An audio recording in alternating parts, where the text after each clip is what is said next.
Welcome to the Monday Night Dusty Dan Whiskey Show. It's time to sit back and grab a pour. Come on now, cheers everybody. Woo! Woohoo! It should say, we should make it say something just completely crazy every single time. What's up, guys? Happy Monday night. Hope you all are doing very well out there. And I saw T-Rob's comment up there earlier, and I was just like, man, I can definitely relate to that. What do you say? It's something about some Monday nights are, what do you say?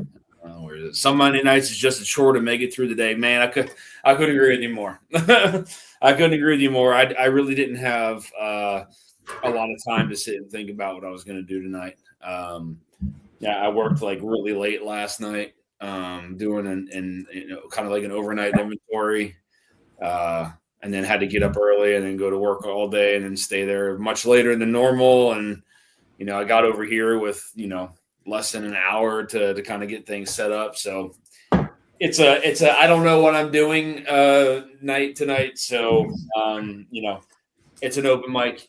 Anybody can hop on, do what you will, drink what you want. It's kind of one of those deals. So well, yeah, y'all, thanks for tuning in here. Let me get through the chat here really quick.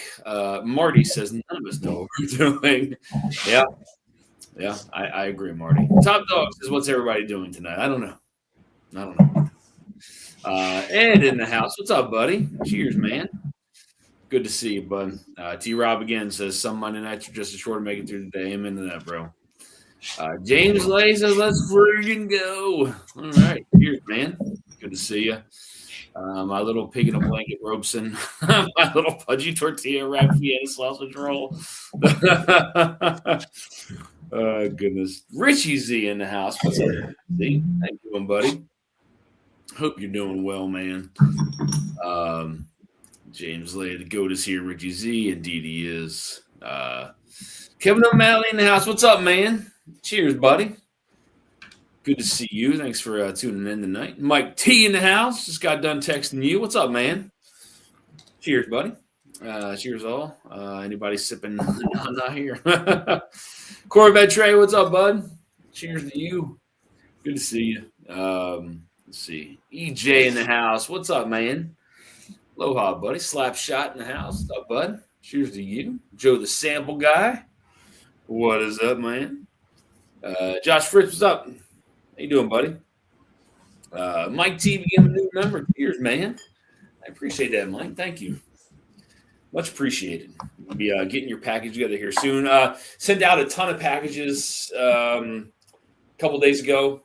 Just haven't had time to get the rest of them out. So have a couple samples to pour here tonight, possibly tomorrow, and get the rest of those packages out. So I did hold off on a few of them because some of the people who won, I hadn't packed up their samples yet. So I'm adding those samples into those packages. So good news is it seems that bottles are being received. So without any issues as of right now. So that's a good thing. I'm guessing as long as it's not in one of the boxes that looks like you're shipping a bottle,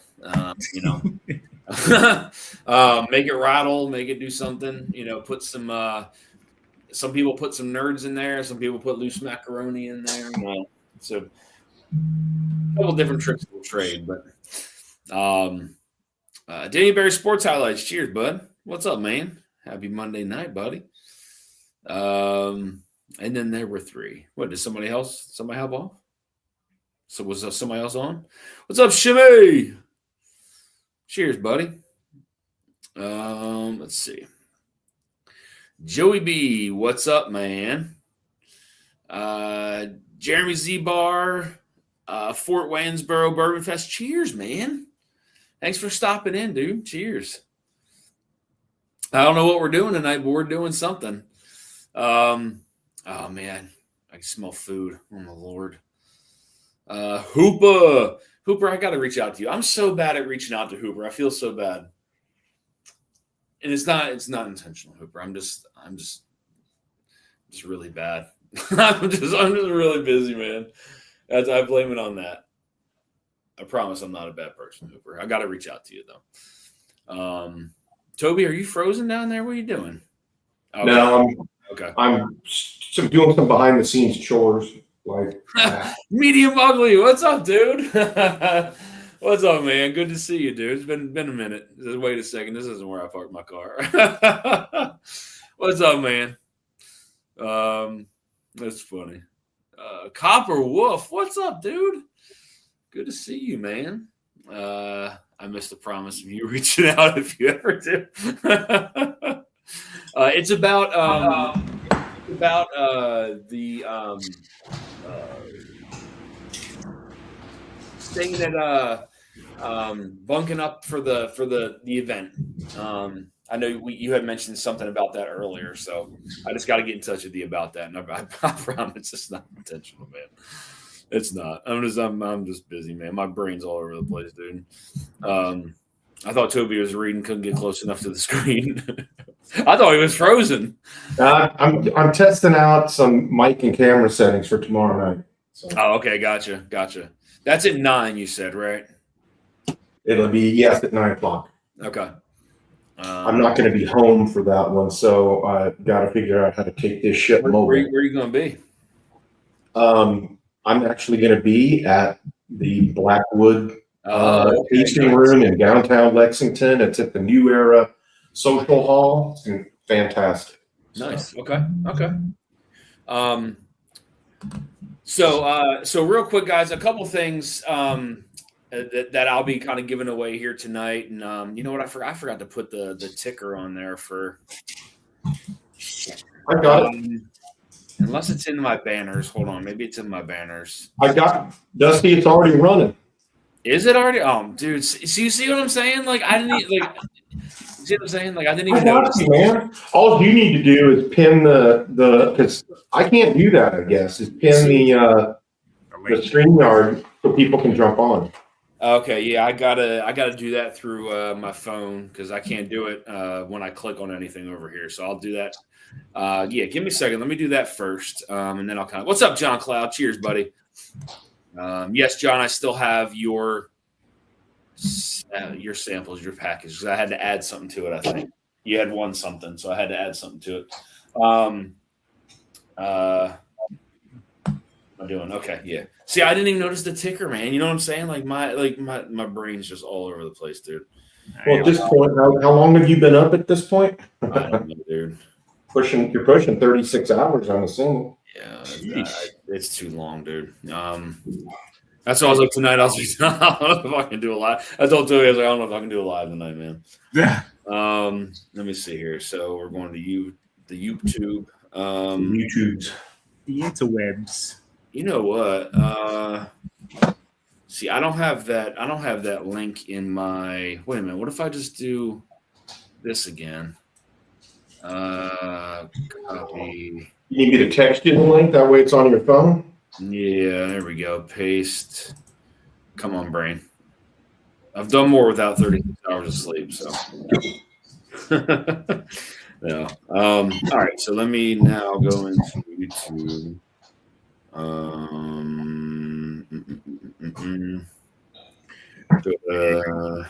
Dusty Dan. Not sure if it's pinned, but it's in there. Okay. Yeah, I'm going to pin it right now. All right. Should be pinned. There you go. You see it? Yes, sir. All right. Cool.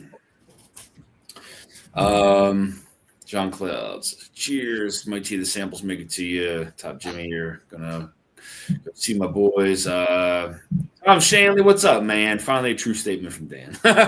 Yeah. Okay. Which one, Travis? I most prefer to donate via the other methods. Yeah, I've noticed that, and this has been for a while actually, and just haven't gotten around to it. But the tube takes quite a bit off the top, and it's definitely a pretty crazy amount. So, but again, number one, you guys don't have to do anything. Number one, but number two, if you do it, it's completely up to you how you do it. It It doesn't have to be through anything else in a super chat if you don't want to. It doesn't matter. Whatever you're comfortable with doing, man. Whatever you have, it doesn't matter. It's fine. I just like to give stuff away, man. To be honest with you, I'll never drink it all, as you guys know. But You know what? I'm going to throw. I'm going to put in like 3 different sample packs, and I'm going to let the folks get in touch with me and what how I like to do kind of a distillery, kind of a look at at an entire distillery, and so I'll let them. They can. I'll shout it out after the stream, and they can get with me, and I will. I don't care if it's Stag. I don't care if it's we talk. I talk a lot about Elkwood, and of course I beat McBrayer to death and all that kind of stuff. So it's really whatever the viewer, the winner wants, I will. I'll pour it. So that's awesome, man. Thank you, Toby. Yeah, we'll do 3 of those. Damn. Well, there you go, guys. So Toby's giving away 3 different sample packs, and you will talk to him directly about what the winner's choice. Winner's choice. So I do have a couple things to add into the giveaway. Trying to look around for some short bottles. I wasn't even going to do a giveaway tonight, but I was like, you know what? Why not? So number 1. So I have 1 sample left of the Jack Daniel's Special Barrel Small Batch Rye, Boiler Hill, 142.7 proof. So we will do the sample of that. I have about 2 ounces left of the K-Loop Batch 15, 118 proof. So this whole sample bottle, or I can pour it into a smaller sample bottle, whatever. So that, the other K-Loop Batch 5, 100 proof, other blended straight bourbons aged 7 years. So that one, have that bottle. I'm also going to do, I'm only down to maybe 2 to 3 ounces of this Pride of Indiana batch number 1. It's the straight American whiskey. So it's 10-year-old, what is it? 10-year-old bourbon blended with 17-year-old American light whiskey. This is a really good bottle, obviously. And I know I've sent it out in some of the tournaments and stuff, but there's about 3 ounces left. So I'll do a sample giveaway of this tonight and hopefully polish off the bottle. I'm also going to do a sample of the Fort Nelson. So this Fort Nelson was when I believe they first started doing those barrel or the pour your own experience. And this was like the highest proof one that they did for a long time. I think this was back in 2019 or 2020, to be honest with you. This was like a while ago. Wow. Yeah. 5/30/19 is when we did this. So, yeah, I can't believe it's been that long. 115.2 proof. I'm sure since then there's been something higher, but I know we had like one of the highest proofs at that point going forward. So very little left in this. So I'll do a sample of that tonight. We're also going to polish off this bottle. I love this bottle of Old Carter batch number 15. This is the one that's double oaked. Distilled in Indiana, 99 corn, 1 malted barley, double oaked. Batch number 15. So we'll do a sample of that. There may be 2 ounces left of that. So we'll polish that thing off tonight as part of the giveaway. I don't know. I don't know what else. You know what else? All right, we'll do a sample of the Knob Creek 21 as well. She's getting down to about a quarter of the way there now. So we'll do a sample of the Knob Creek 21 as well. So we'll see what else later on. But again, guys, if you want to get in it, you can get in it. If you don't, you don't have to. I'll probably wind up throwing something dusty in there a little bit later. But yeah, if you do want to get entered in, you can do the PayPal, the Venmo, the Cash App, or you can do this regular super chat. It doesn't matter, to be honest with you. It's just it does wind up being better in the end if you do it through a different platform, because there's not as much again like that they take from you. So, as you guys know, we still do have those Bull Run, the Bull Run bottles that are available. If you guys haven't tried it, it is a fantastic American whiskey that is finished in those Pinot Noir barrels. So that is still on the market as of right now. And as you guys know that, there's more stuff rolling in. So, as you guys know, there might be a crazy copper and cask that is about to come out. We have that, and we made our travels to Backbone. Those aren't going to be too far behind. I think what else, Darrell? The copper and cask, the backbones. Yeah. We have the Hewlin stations from Old Dom, probably in the next 2 months. Are those going to be a July or August drop? I don't know. I don't know if we had any dates really locked down from Clark over there in regards to like timing. I know we got a few months on that. Then, the stuff we picked with Gene, that's probably within the next month or two as well. But literally all like the stuff coming out is just like crazy stuff. Like me, Jeff score a lot of whiskey, right? Like I would venture to say, so between the copper, you got copper, the backbones, the Old Doms, and that Obtainium. I would venture to say, and I think Jeff's probably going to be in the same boat, they'll probably all score at probably a 90 for us. Yeah. Like the next 5 barrels are just stupid good, dude. Yeah. But yeah, just want to get through the bull run first, make way for everything else coming in. But the next like 5 barrels are just crazy stuff. Yeah, and it's all probably going to be in a month and a half time. Like they're going to be rolling in. So there's a lot of really cool stuff that's about to drop. So it's gonna be fun. Let me catch back up here in chat real quick. Sorry guys. Let me see here. That you don't know I don't know what I'm doing, Travis. Bad Axe Bourbon, what's up, man? Cheers, buddy. Good to see you, man. Shit. Bobby. I wonder when we need to be on the lookout for the package from you. Todd Jimmy says, John Klaus says, when do I need to be on the lookout for a package from you? So I have what he's asking about is sitting right here. Okay. And John Cloud, it's not, for once, it's not procrastination. It's the fact that we're kind of waiting for things to cool off a little bit with the guys in the brown shirts. So yeah, with the brown shirts.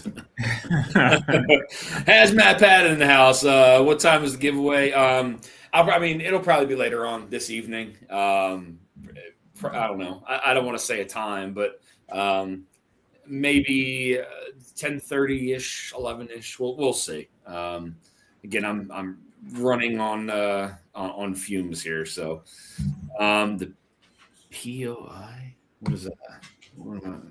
Oh, the Pride of Indiana. Yeah. Travis, that Pride of Indiana is very, very good, man. Batch number 1 was fantastic. It's got that like yellow cakiness to it, but then it also has like that, the bourbon that's blended into it as well. Like really, really good. Jeffrey Wack, what's up, man? Cheers, buddy. Wack's in the house. Good to see you. Yeah, Jeffrey Wack is in the house. Hazmat Pass says, "What's up, Darrell?" What's up, Pat? Consul Eric, cheers, man. Good to see you, buddy. James Lee Josh Gall was talking about the brown shirt issues on their Patreon stream on Saturday. He said it's a nothing burger. Okay, there hasn't been any direct. Okay, cool. That's good to hear. Yeah, it's really good to hear. Bad Axe, I hope you're doing well, buddy. Been a minute since I chatted with you, man. Hope you're doing well, man. Sipping in Barrels for Hope, Jim Beam, 12-year single barrel double oak, pretty good. There we go. Okay. Jim Beam, 12-year double oak. What? Yeah, I think that may have been the. I think that was the. Which one was that? Gosh, dude, it's so hard to keep up anymore. Nashville, maybe 12-year. That's probably what it is. Yeah, it's got to be. I can't remember anymore. It's so bad. I know it's so bad. That's right around that event's right around the corner. Yeah, I'll get a month, less than a month for that event. So Dan, I sent Shauna some samples. Saturday to arrive. Nice, Richie. That's awesome. She deserves nothing but the best. He also said people are getting caught up in the issues. It's because they're most likely taking in a dozen packages that slosh and make noise. They're giving themselves away. Okay. Yeah. I mean, that makes sense too. I mean, sometimes it's hard to kind of get around that. So putting something a little noisy in there might help. So I got a question for anybody that's in the chat that has this bottle. Okay. All right. Which I maybe I am broken, dude. I don't know. So I did a review on the Sazerac Rye Foolproof, all right, the 125 proofer. And I don't know if anybody else gets this note that I get. I find it very interesting, and I don't know if I've ever had anything that I've ever gotten that same note off of. Maybe one other thing. I get like a watermelon Hubba Bubba note off of this. I don't know if anybody else does. I find it very weird, but I find it extremely enjoyable. I'll be honest with you. It is very. I don't know what it is. I don't know what it is, and I've never really tasted that. I maybe in one other thing before, and it's probably something finished. But there is this watermelon note that I get in this that is just, it reminds me of Hubba Bubba bubblegum. I don't know what it is. So if anybody has it, pour it and let me know if you get maybe a resemblance of it, or maybe it comes off as a different fruit. I don't know. Let me know. Let me know. I feel like I'm slowly breaking. Ohio got dumped on and grabbed Heaven Hill 22. Nice, man. Hazmat Pack got the freaking Heaven Hill 22. That's freaking awesome. It's a good bottle. Yeah, it's a really good bottle. That's one of the samples that Hack sent me that I tried and reviewed. Man, that was great. It was really good. I think the 19 was it the 19 or was it 17? 17. Maybe the 17 was that. I mean, that's a hard one to beat. But that 22 is really good, man. Like I really like that. You know, I mean, I only had a sample of it too. So, I got 2 more bottles coming. It'll not be buying another THAs again anytime soon. What's note? I really like Saz. Chop that like. Cheers, Bad Axe. Cheers, Bobby. I get a watermelon Jolly Rancher note on the nose of the Saz 125. So you get it on the nose. That's interesting. I smell meat right now. It's affecting this. Wow. Okay. Shit, I'm drinking scotch. Not getting any Jolly Rancher on this. Yeah, no Jolly Rancher on that. It is, dude. I swear, dude. I didn't get that note, but got a melon note. I thought of honeydew, cantaloupe, but came off very. Okay, so maybe like your interpretation of like a honeydew melon note is like my interpretation of maybe like a watermelon, like that. I just want to make sure it wasn't just me. Like I find it's very weird, man. I don't know. Yeah, like we're all tasting the same stuff, just interpreting it differently. Yeah. You know what I mean? So, dude, that tastes like freaking Hubba Bubba watermelon bubblegum. What in the world? That's crazy. I don't know if that bottle's released over here or not. I haven't had that yet. Tom Shanley said, I've gotten watermelon, I've gotten Hubba Bubba on different pours, but not on the same pour. Okay. William Hall, cheers, man. Anybody looking for the Bullet 20-year rye, says Josh Fritz. Yeah. Dan's backside. Josh Fritz almost. Yeah, it's weird for sure, but I crushed that bottle. Yeah, man, that is so crazy. My God. The nose is messed up right now because I smell meat, but this smells 100%. 100%. There's no way I'm going that crazy, man.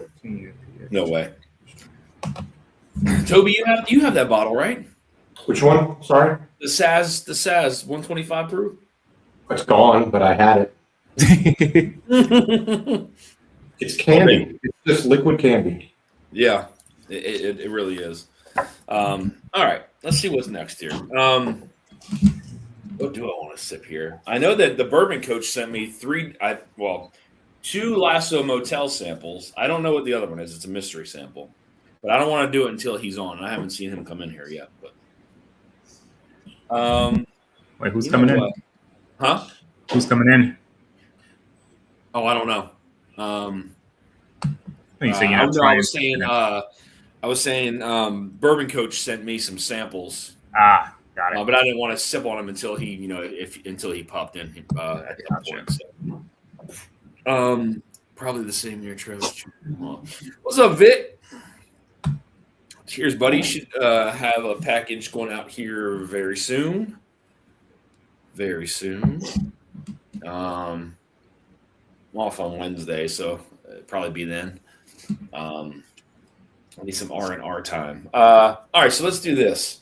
I'm going to get a sample, a pour of. I'm going to do this Michter's that I'm giving away a sample of tonight. There's not much of this left. I might bunker a sample of it just to have it, or save the bottle. One of the two. I don't know. But yeah, so this is one of the things we're doing a giveaway tonight of that Michter's Fort Nelson.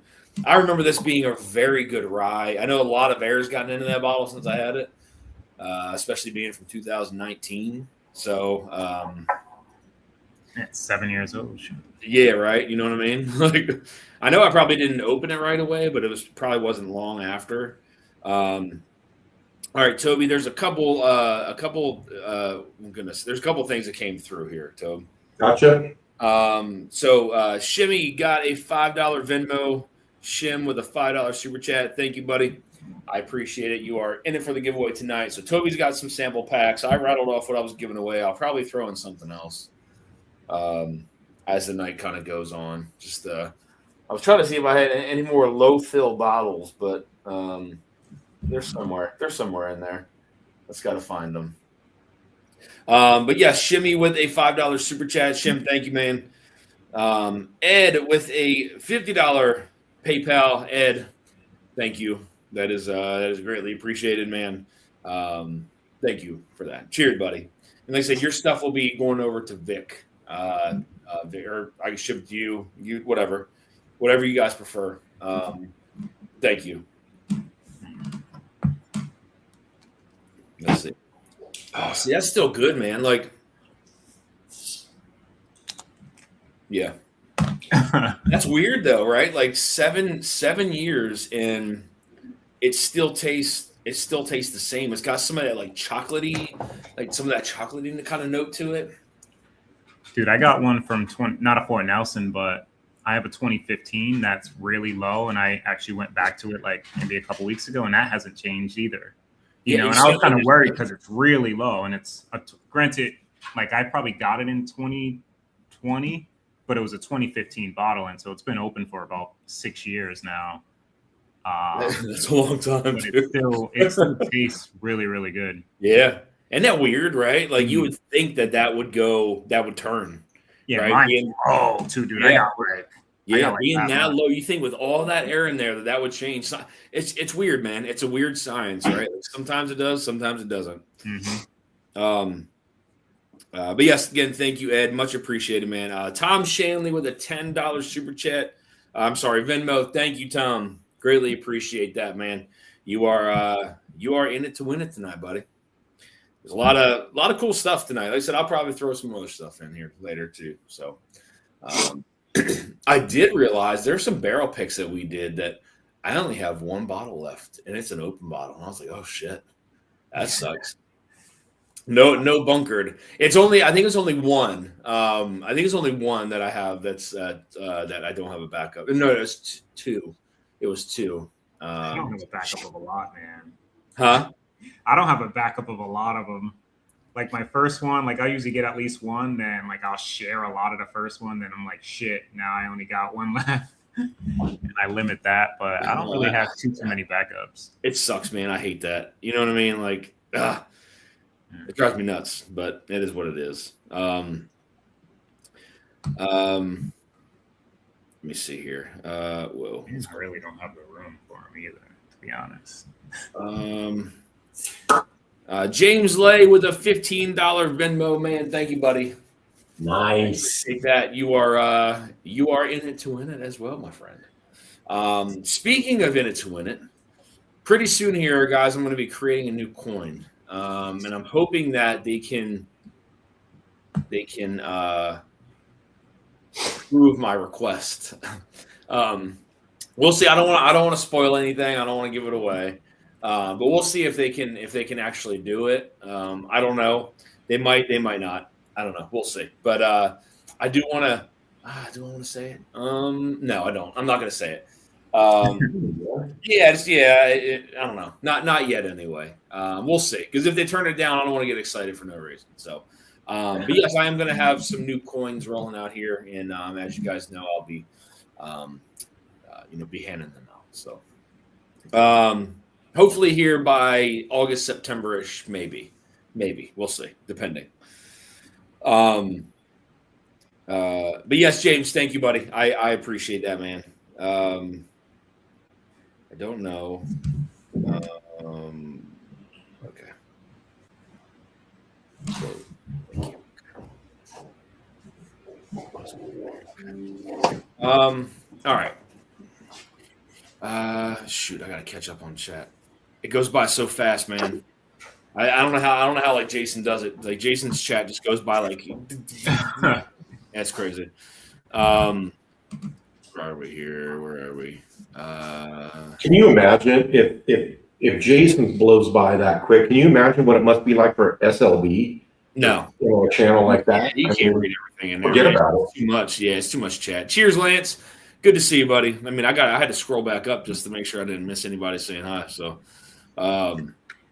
Sweet Sanity, cheers. Good to see you. Thanks for stopping in. Say it. You want it to smell like Frankenberry. Wouldn't that be cool if they could put a little Frankenberry guy on the back? Man, that'd be cool.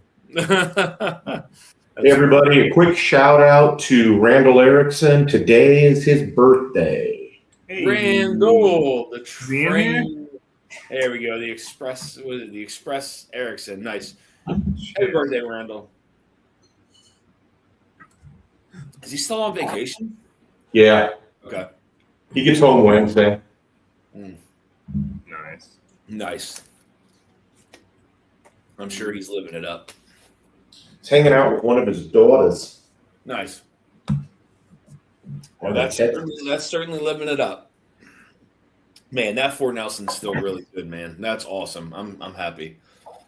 So that sample that's going to be going to somebody here tonight, and I will probably bunker the rest because that's probably one of the older bottles that I have that's still open from that time period. I got some other ones that are got a little bit of age to them, but that's an oldie. Yeah. Let's see here. Brother Lance, Sweet Sandan, Hooper, Shimmy, Joe the Simp Guy. Cheers, Mike T. SLB doesn't really bother with the names in the chat. Too many people. Yeah, for sure. I mean, I'm sure it just goes by so fast.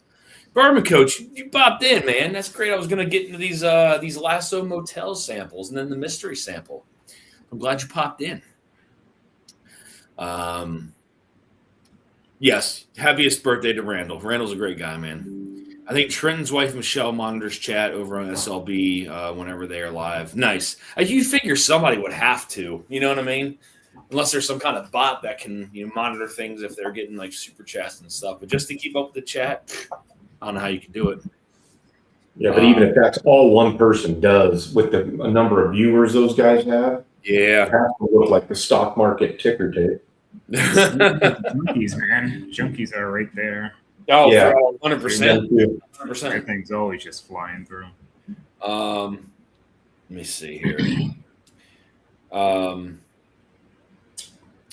Michael T, the $20 Venmo. Thank you, buddy. I appreciate that. You are in it. Mike T, my friend. And guys, if you guys haven't received a coin, can you put like the number 1 in chat for me real quick, just so I can get an idea? I'll try to remember, maybe try to get you guys out a coin if I haven't sent you one before, if I haven't gave you one. Let me know. So because I would I'd like to try to get. I still have a handful of coins left. So Travis, you don't have one? OH, you don't have one? I thought I gave you one. OH in Rhode Island. No. Oh goodness, the whole thing's gonna be full of ones. Yeah, that's 4 in a row. Okay. All right. Shimmy. Okay. All right. So Shimmy, Mike T. Okay. OH. Okay. Kevin O'Malley. Okay. All right. We're gonna change that, guys. We can get you guys a coin. James Lay became a new member. LFG James Lay. So let's freaking go. Hazmat Pat, I got you. Okay. Gonna need more. Says my yeah. I still have a good handful. So I will change that. They're my fine people. So no worries there. Travis Robeson with a $10 Venmo. Travis, thank you. You sexy son of a bitch. Thank you. What do you text me? I can't even with you right now, Travis. Oh my God. What is wrong with you, dude? Oh, Travis. I swear to God. That was 10 for Travis? Yes. Yeah, that was a $10 Venmo from Travis. Oh, shit. It's only going to count if he hops on here and does the voice. William Hall with a $25 Venmo. William, thank you, man. I appreciate that, buddy. William, before you hopped in, we were talking about how the backbone bottles are they'll be getting bottled here soon. So they're gonna be rolling out shortly with a lot of other stuff. So be prepared, y'all. Be ready. Yeah. It's happening, man. It's gonna be wild. So Travis says, Toby, you are the GOAT. Let's see. Love the black and gold color scheme on Dan's coin. I appreciate that, man. Thank you. Yeah, we'll see. I don't want to give anything away because I don't know if they can do it or not, but we'll see. Don't let Travis fool you. He has 69. I think Adam wanted 69. So go figure. I think I gave 69 to Adam, but I think Top Jimmy gifted 10 memberships. Thank you, Toby. Hey. I appreciate that. You're actually going to have one coming here, a package here soon as well. So thank you for that, Toby. I have a coin. In fact, I might have multiples. Yeah, I gave you one. I think I gave you one for you and your brother, if I'm not mistaken. So. Oh, that's right. Yeah. Okay. And number 19 of Hoff. Very nice, John Cloud. John Cloud's got him. Okay. Let me go back in here because I think somebody Kevin O'Malley with the $20 Venmo. Kevin, thank you, man. O'Malley. I appreciate that. Toby, do you have one from Mike T or James Lay in there? I have. Hang on, where'd they go? I have 3 for James Lay and 4 for Mike T. Okay, that is correct. And Travis has 2. Kevin O'Malley has 4. William Hall has 5. I don't have Travis. I have only Tone. Okay. Is that what it is? Adam got 34 and a half. Like 69, half of 69 worthy.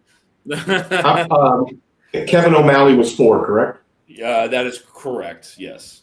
Thank you all again for the Venmos, guys. I appreciate that. I do.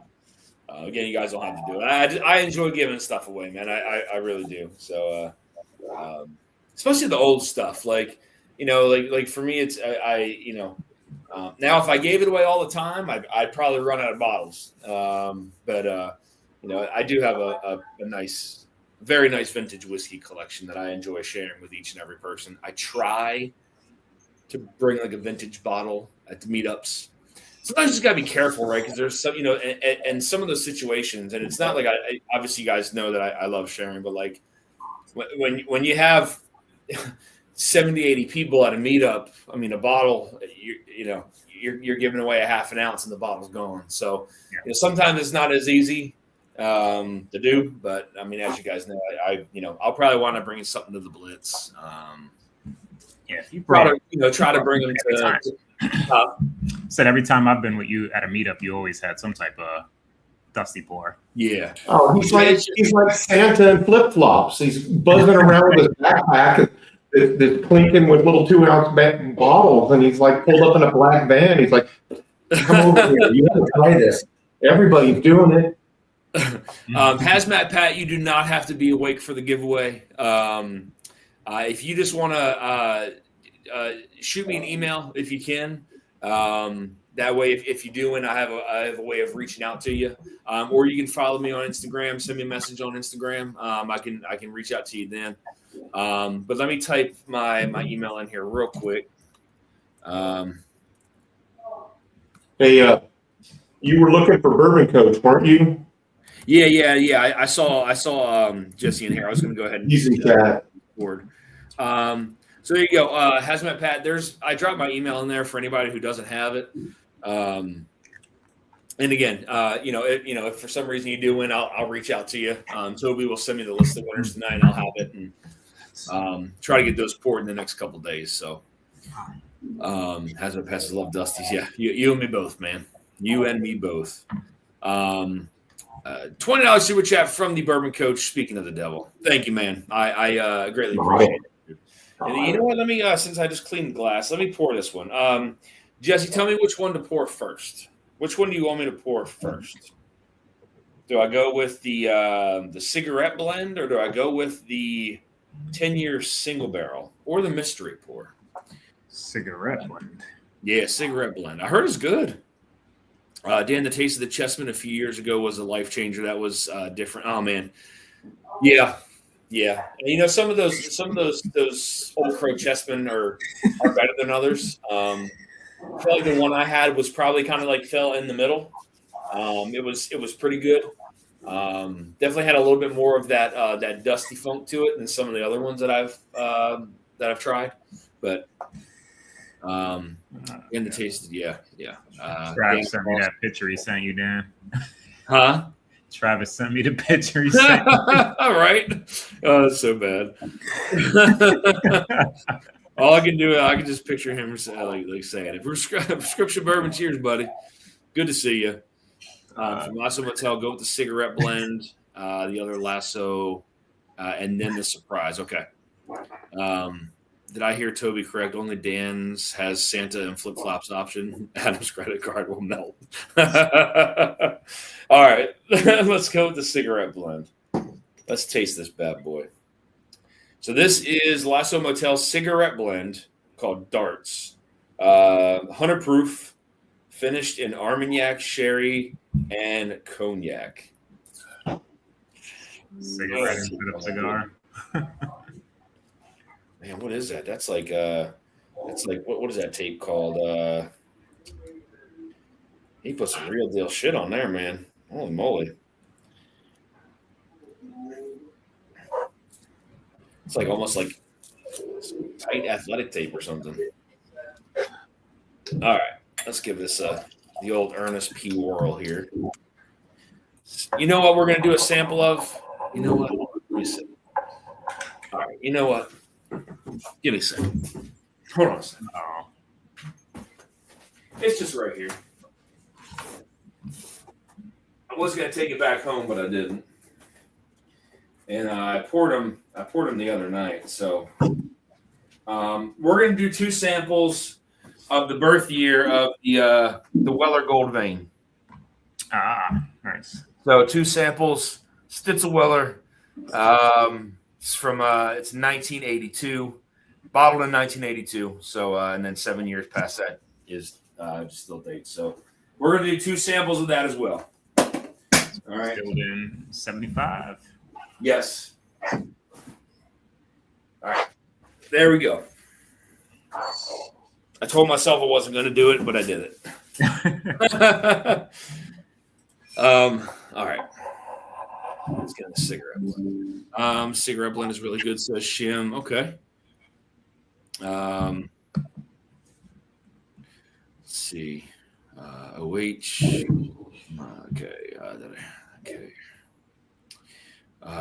What would it pass on? Why is it called the cigarette blend? Richie, I don't know. I don't know that, to be honest with you. It's Green River distillate? Okay. Cigarette blend makes me think of straight. That port says 125 just now to see if the ink gets that bubblegum watermelon note. I don't know, man. I don't know. I want a sample of Dusty's blend again. Yeah, we'll see. That damn thing. Did you save any? Did either of you guys save any back for yourselves? Yeah, I can recreate it too. I got enough of what I had, but I still got some. I'm just really curious what Dan did. That is a very interesting nose. You can definitely smell that it's finished for sure. Yeah, it's like you they're can't really playing. pick out like what. It's their play on a cigar batch with those Armagnac, Cognac, Sherry. Yeah, I would say it's got to be part of the cigarette blend.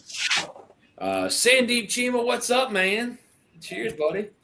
What's up, Sandeep? Okay. All right. Down the hatch. Cheers, y'all.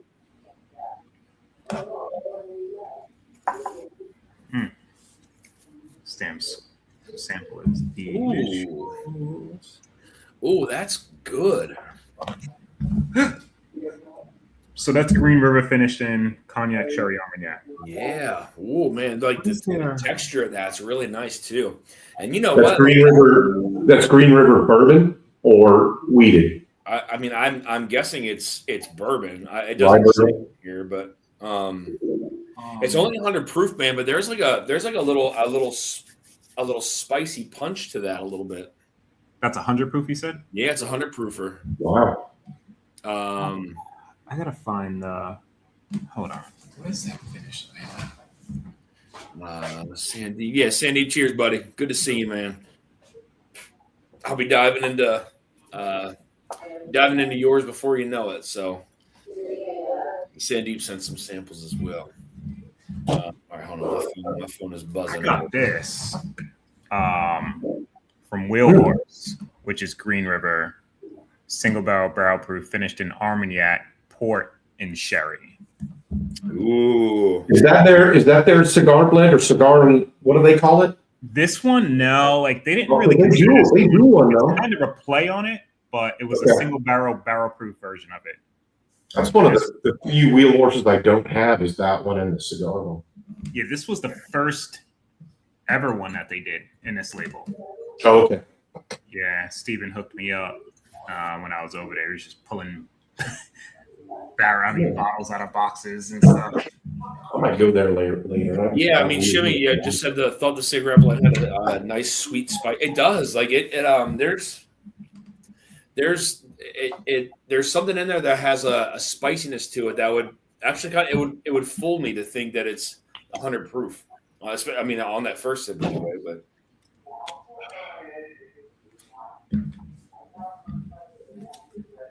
Man, that's got a great texture to it though too. Wow. For 100 proofer, that's that like silky kind of oily mouthfeel. And then like in the middle to the back of the palate, all that finish just kind of lays in. That's pretty good, man. Do you got an age? No age on that. Yep, just the finishings and then the proof. Toby, so we have a Venmo from Pat Hatfield, Hazmat Pat, a $5 Venmo from Pat. So he is in it to win it. In it to win it tonight. You said 5? Yes, that is correct. All right. So he is in for an entry.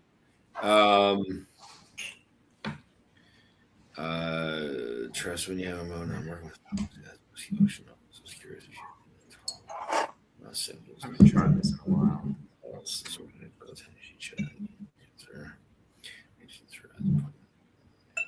Okay. Yeah, I got you, Travis.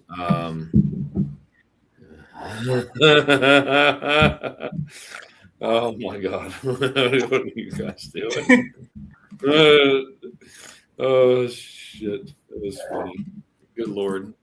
James and Travis and this text message thread. Oh God. I skipped the sample Coach sent me while smoking a cigar from Blackbird. Was great. Oh, I skipped the sample. My buddy sent me the Price is Right style meme. I have to send it to you.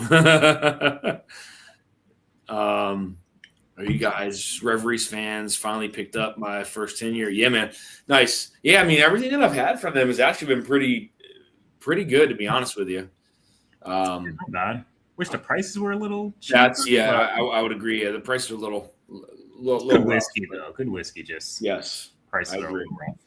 rough. Hooper with a $20 Venmo. Cheers, Hoop. You are in it as well, my friend. Cheers, buddy.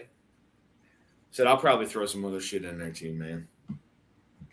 Let's gotta find some low fill bottles and just get rid of them. I'm telling you, when that backbone finish comes out, I'm gonna tell you something. Yeah. I love that, man. Is it port or Madeira? Sorry. All right. Huh? It's port or I forgot. Port or Madeira? Yeah, I think it was port, if I'm not mistaken. Mhm. Yeah. Man, I sipped that. I was like, holy shit. That is. Yeah. It's really good. I'm nosing. Yeah, that was kind of the one we got there, and it was like, I think we can just quit now. We didn't, but yeah, that was one of the ones that was later on too. Like after we had a handful, I think it was way later, if I remember correctly.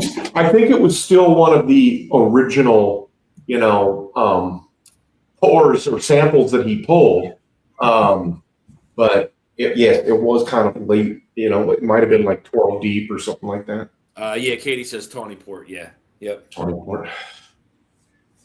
Oh man, cigarette blend is a thumbs up. I'll tell you that. I'm drinking my version of it right now, and this is good too. Thank God, because that sounds horrible.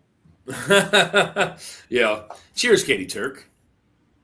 Yeah, the finishes are lovely on this. That's good. What's crazy. This is like $35, I think, too. Yeah. Like their line, the Wheel Horse line, yeah. Like everything from them, I think, is sub $40. It's all Green River stuff too. Yeah, it's all Green River. All right, Bourbon Coach. The Wheel Horse. What is it? Well, I think they have a 101, don't they? The Wheel Horse one. Yeah. A lot of people, feel that that's kind of, right there, comparable. Not the same profile exactly, but in the same wheelhouse as Turkey. Yeah, and it's like $24, $23. To be honest with you, I think it really just depends on what your mood is that night. Because, like, again, that Green River is going to give you a little bit more of that fruitiness, whereas the Turkey's going to give you a little bit more of that spice bite, right? Now, is every expression of Wheel Horse sourced from Green River? Yeah. Okay. Or Rosie Tyler, but yeah. Right. Because they got some of the older stuff. All right, so this is a Lasso Motel 10-year single barrel cast strength rye.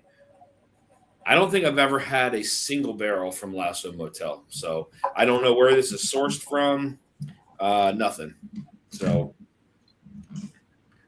I'm going to go out on a limb here. I'm going to guess this is it can't be Green River. Maybe MGP. It's rye, you said? It's a single barrel rye. It's 120 proof 10-year. So I know it's not Green River. That's probably MGP because Lasso sources some MGP stuff already. Yeah. On the light whiskey side. Port. But all like their high age stuff is usually 95.5, so you should be able to tell. All right, so it is a 95.5 MGP. Yeah. Okay. So 95.5, 10-year single barrel, 120 proof. Okay. It's probably pretty good. That's that good mark, like 9-year plus rye from MGP. I love that nose. That is candy, man. Ooh. That's some candy sweetness on that, man. Ooh. There's a little bit of that proofiness. Like it lets you know that it's 120, but it's very sweet though. Not as sweet as like a titanium Durell. You know what I mean? Like not sweet like that, but it's definitely got that like that sweetness to it. Big Easy. You know, I haven't tried a lot of the newer Booker's batches, man. I think I don't even know what I don't even know what the latest one I've ever tried was. I don't want to feel bad and say the country ham, but man, I'll tell you what, I don't know if I had anyone after that. Well, that'd be a fun flight to send you because I've got pretty much all of them for recent years. Shit, I think the only one I skipped was the Apprentice batch because it was just trash. Yeah. But I think I've got pretty much all the rest of them. And you know what I find with Booker's, and I don't know what it is. I feel like outside of country ham, right? And again, I haven't. So just remember, right? When I say this, I haven't really had anything past country ham that I can remember. I feel like the mouthfeel on those are very watery. Like outside of country ham, like country ham had some depth and complexity to it, and it was like there was some oiliness. But outside of that, man, they get a little watery to me. Like there's not a lot of like texture to it. Not saying the flavor profiles aren't good, but like texture wise, it's not oily. They're not silky. The mouthfeel kind of falls short. But you know, again, I don't think I've had anything since that. So could be completely off. But just saying. Jimmy's batch was fantastic. James Slay said. I love the nose on this. I love the nose. Shoot. I'm nosing the one I got, dude, and this thing smells great. Like, mine actually on the back, like, it's only 4 that's years. good, dude. Is that still the cigar thing? I mean, cigarette or something else? No, that's the that's a 10-year single. Oh, the rye. Shit, yeah. Wow. 10-year rye. That's like, man, that's like an oil slick just across the palate. That is wild. Holy shit. Man, that really coats the palate. Whew. That's good. That's really good. Yeah, that's a happy place for them. 9 to like 13 years, because I don't really know if I've had anything rye relate that's over 13 from MGP, but 9 to 13 like just mellows all that stuff out for me, and it's just like really good stuff. I agree with Durell 100% on that, man. There is that like sweet spot for sure. And I think, I mean, again, you know, there's been stuff that's gone past that, you know, age, but that's definitely a sweet spot for them for sure. 2026 is a banger. That's not bad. Jimmy's batch was fantastic. Yeah, see, I never tried Jimmy's batch. I'll do that. I'll put together a flight for you. That'd be fun to kind of go through. Someone may have sent it to me. I don't remember, but samples that I have down here, there's no Booker's in there. I know that country ham was probably the last one that I tried, and I think that was in like when was that from? Like 20? It was either 20 or 21. Yeah, it was one of the first bottles of bourbon that a buddy of mine ever sent me. So I know it was like either the earliest it could have been was 19, but I think it was 20 or 21. You never tried that Booker's Rye finished in Calvert? No, I did not. No. As soon as they infused it with cinnamon, I was out. Sorry, man. It's hard to recreate that bottle, right? Yeah. Where is it? Right there. You can't create it. They could. I'm not saying they can't. They could, but I just don't know if it's going to be I would love for it to be on par or better, but like it's so good that it's hard. Like that's my favorite Martin rye that I've ever had.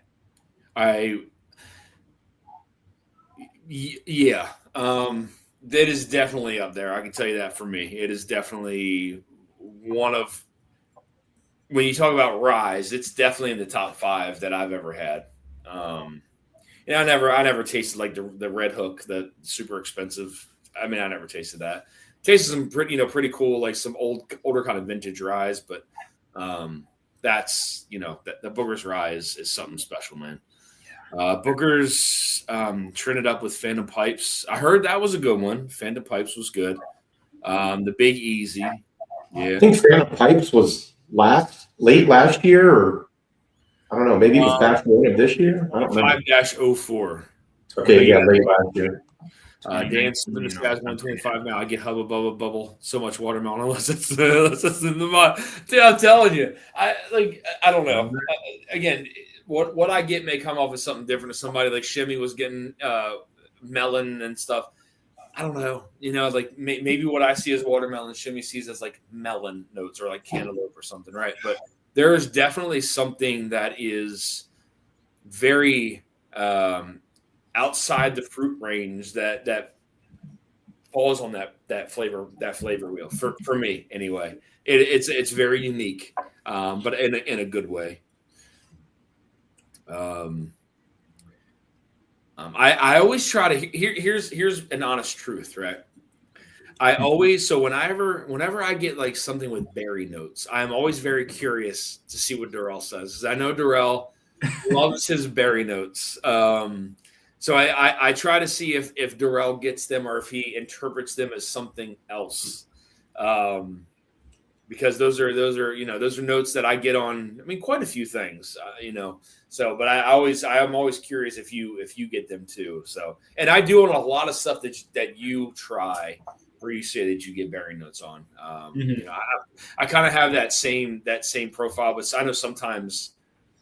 Like recently, there was something I got berry notes on. You're like, I don't get the berry notes on it, but for you, Dan, what is right on the top shelf over your left shoulder? What is that?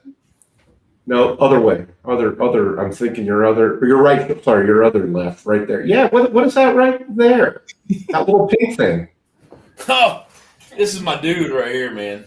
So this is my Mr. Frankenberry right here, buddy. This is my mascot, man. Look at that. Huh? Where else are you going to see that? Look at that guy. That's awesome. You started talking about berries, and I'm like, I wonder if he just threw that thing like in a closet or something. Good old Frankenberry. Nice. I love this thing, man. I had to make room for him up here. And I'm not going to be able to put him back now. He's got to hold on to the railing. He's been sipping a little bit. So, shit. Damn it, Toby.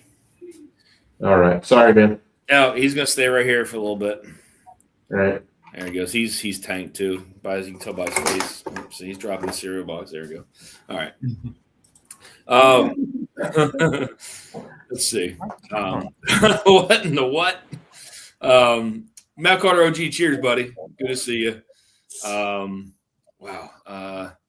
I'm missing on the chat here. Taking care of business. Very, very good blend. Taking care of business. Oh, I guess that's another Booker's one. Okay. 2019 3. Okay. Yeah, that original Booker's Rye is on my bucket list.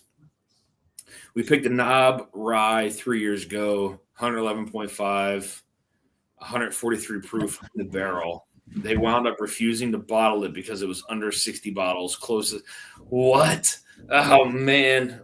Oh, that would have pissed me off, man. Oh, that's crazy.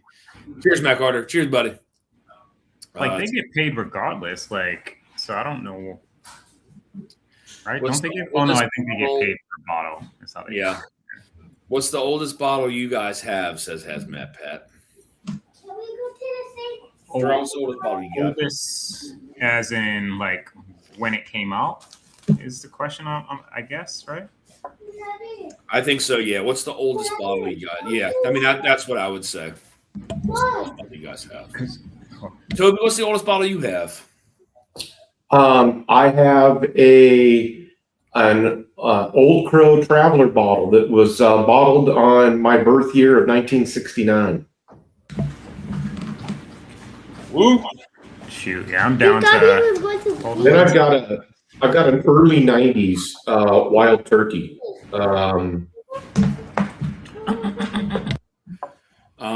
So the oldest bottle I have is from 1909. Ooh, wow. It is the Old Overholt Mellon Estates 1909 nice. rye. That's the oldest bottle that I currently own. Is that still? It still have a couple pre-prohibition bottles, but that one is definitely the oldest one that I have.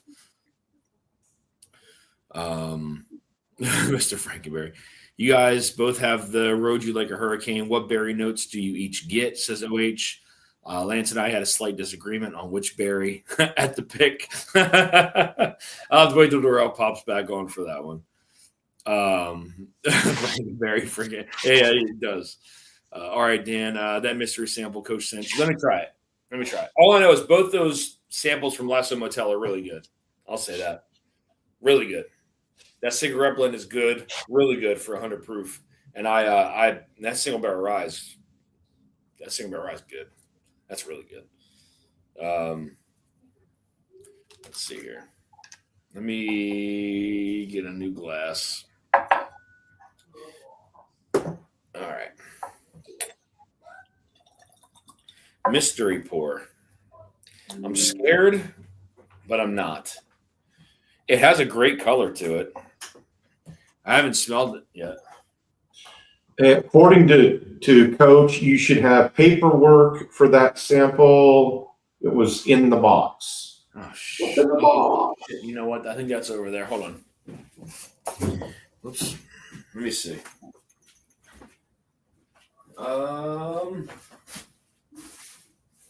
I do.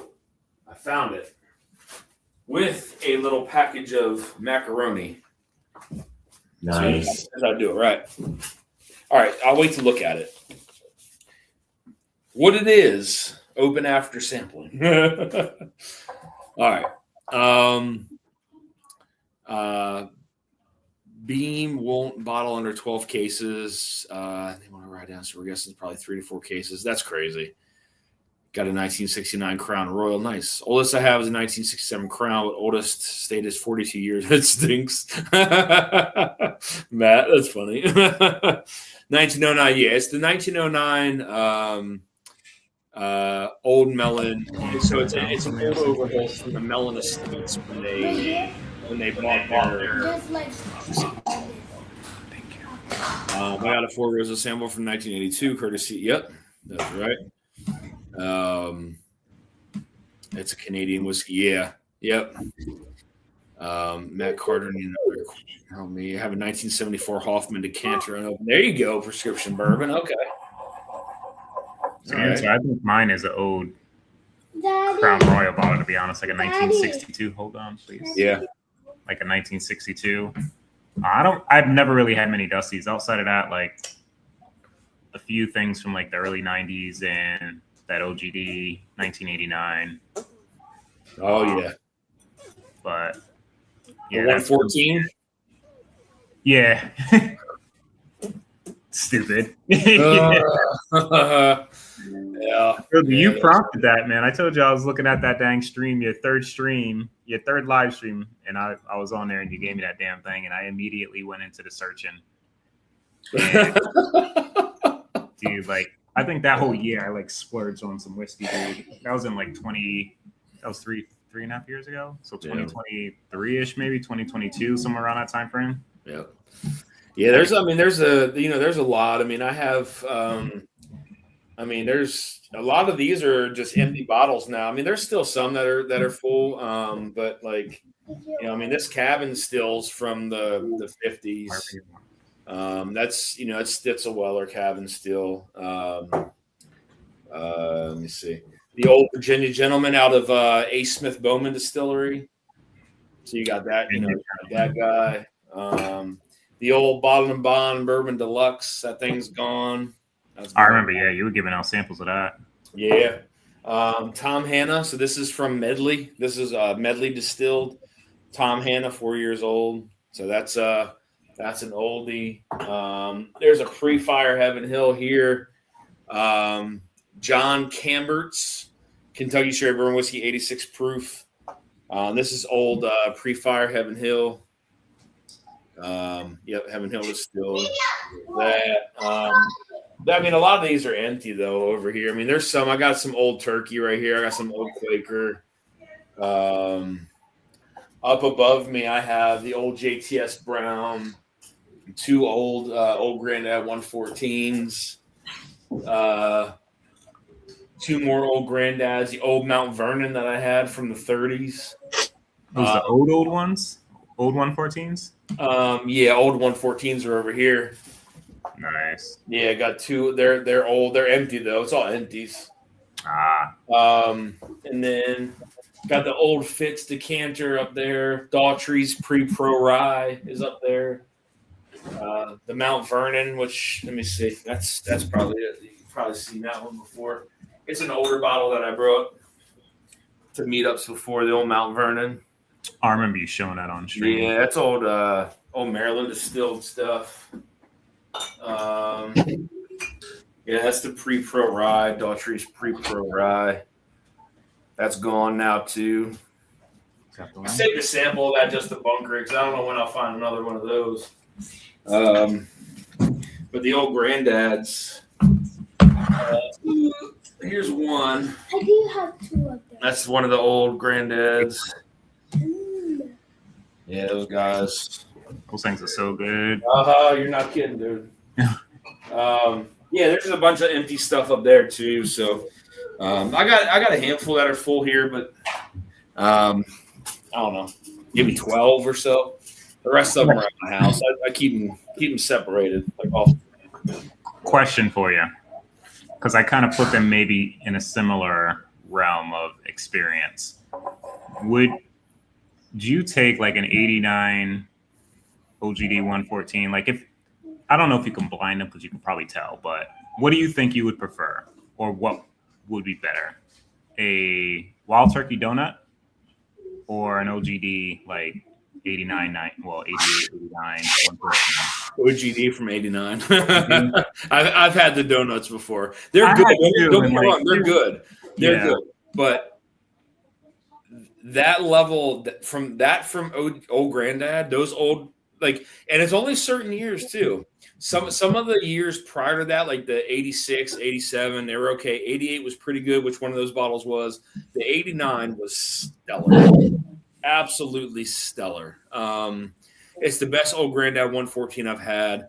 I've had a sample of an 83. That was pretty good. Little oaky. That old Grandad from 1989 is no joke, man. That is probably in my top 25 of all time. I think that's probably landed there. So yeah, it's good, man. Dan has some amazing dusties. I do. I won't lie. I'm not gonna lie to you. I do. What's the oldest you got to try? Only if you want to share your oldest favorite. Man, that's tough. So there's a company called Waterfill and Fraser. They have I have 2 bottles of their 10-year. They're old, very old. That's probably one. There's been some pre-prohibition stuff like that Kentucky Tavern I had. That was 15 years old. That was probably up there with one of the better Dusties I had. Yeah, I mean, gosh, it's sometimes it's hard to think back and remember all of them, it's tough. How many taste like perfume? I'll tell you, there's been a couple that have not tasted great. I wouldn't say taste like perfume. Some of them have a weird profile to them, I'll say. More so like library book than perfume. But yeah, there's some that can get a little funky. Now there's been stuff that I've opened like decanters and stuff that are just shit. You open it and it smells like shit. It tastes like shit. It's horrible. But that's the risk you take with a decanter, right? So you can't see inside of it. Yeah, it's hard to say what happens, right? What happened to it, but sometimes they turn foul. But what I will say is that throughout all the decanters I've ever had, I've had well over 100 easily. I've never had anything test for lead.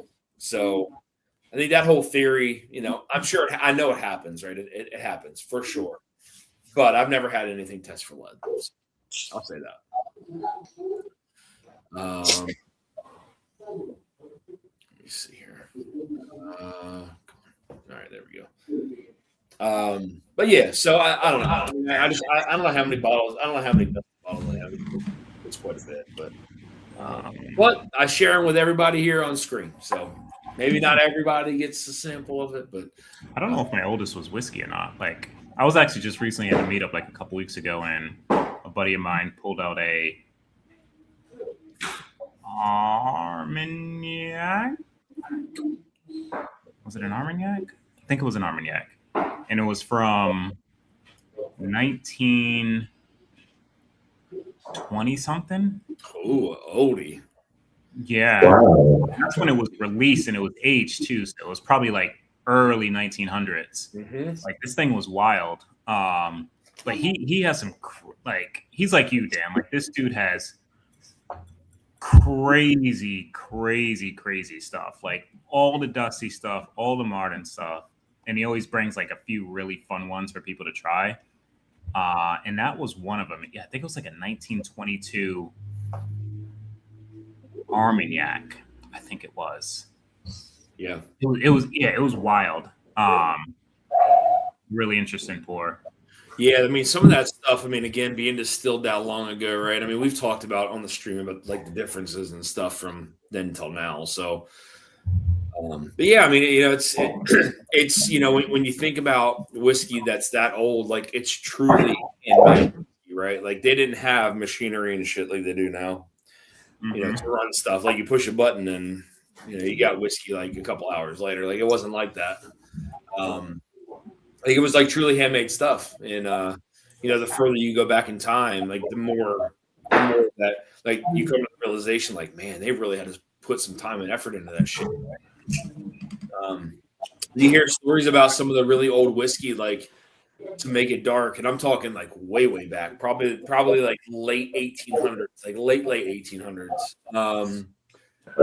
They used to like get like tobacco, chew and like spit in it to make it darker and to have flavor. Like, that's a real thing. Like, that's like, it's like documented.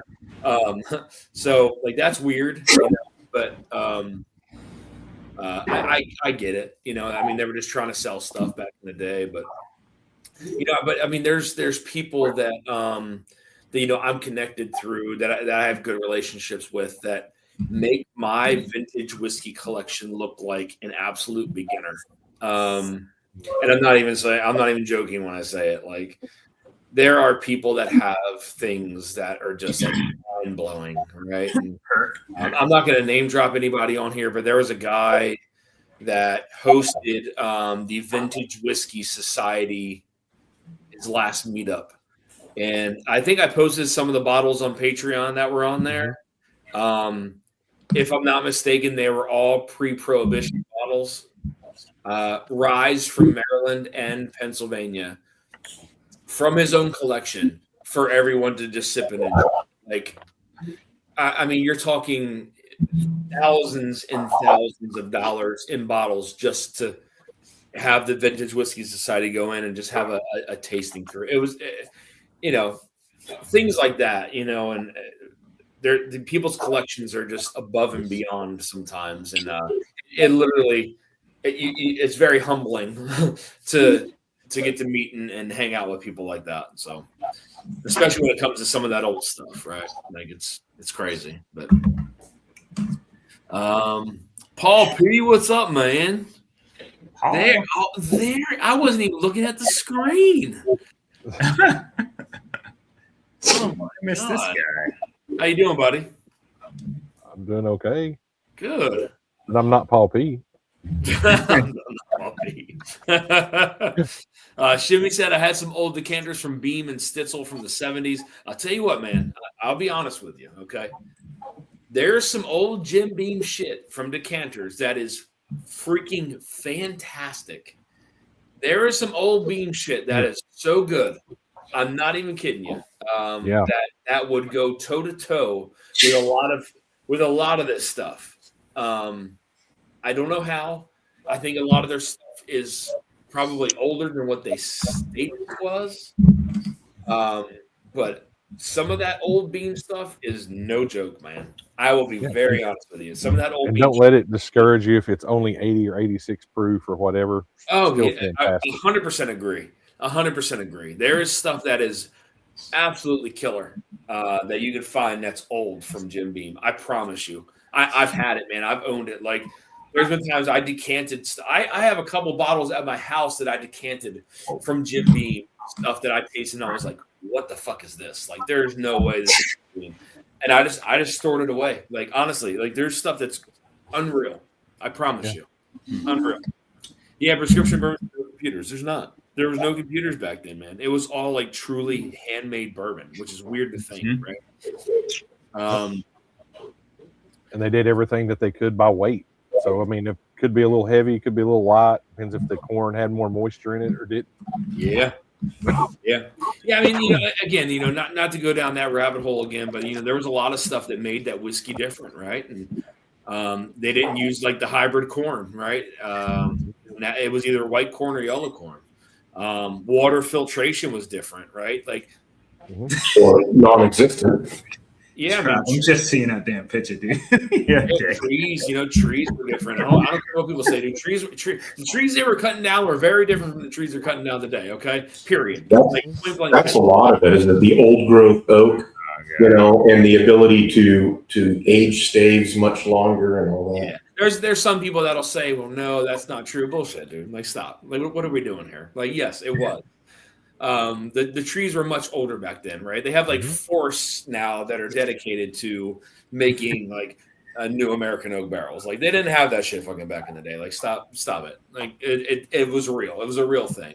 What though? I mean, 40 years from now, when everybody's on Mars and we're looking back, everybody's going to be just going, I got a bottle of Basil Hayden, and being stoked about bring it to the meetup. Yeah. The beam I had was around 86 proof. It was amazing. I never got fig from bourbon until I tasted. I'm telling you, man, some of that old beam stuff, they had to have put older whiskey inside of it, right? Yeah. Here's something that's crazy too, and I don't know if anybody else has experienced this. I'm sure they have, but if you were to go and take like any typical decanter that had whiskey in it and compare it to a bottle, in a clear bottle, right, and a clear bottle like this from back in the day, you will find a significant difference in color and taste profile from the decanter to the clear bottle. Now, I don't know where the difference lies as far as, maybe they put older stuff in the decanters. I don't know. I know there's no light exposure, right, because it's in a decanter. Sometimes the corks were shitty in decanters. Sometimes they weren't. Just but why was there such a vast difference in color with decanters as opposed to clear bottles? I don't know. If you just say it was light, it's hard to kind of understand that, because that would be like a bottle for X amount of years under this kind of light. And like, it's not changing colors. So like, what was it? What was the main reason why the stuff was darker in decanters as opposed to? I would go with your theory that, if they're putting it in a decanter, it should be something better than they would regularly grab. So they're either going to put older stuff or better things in it to help moving it.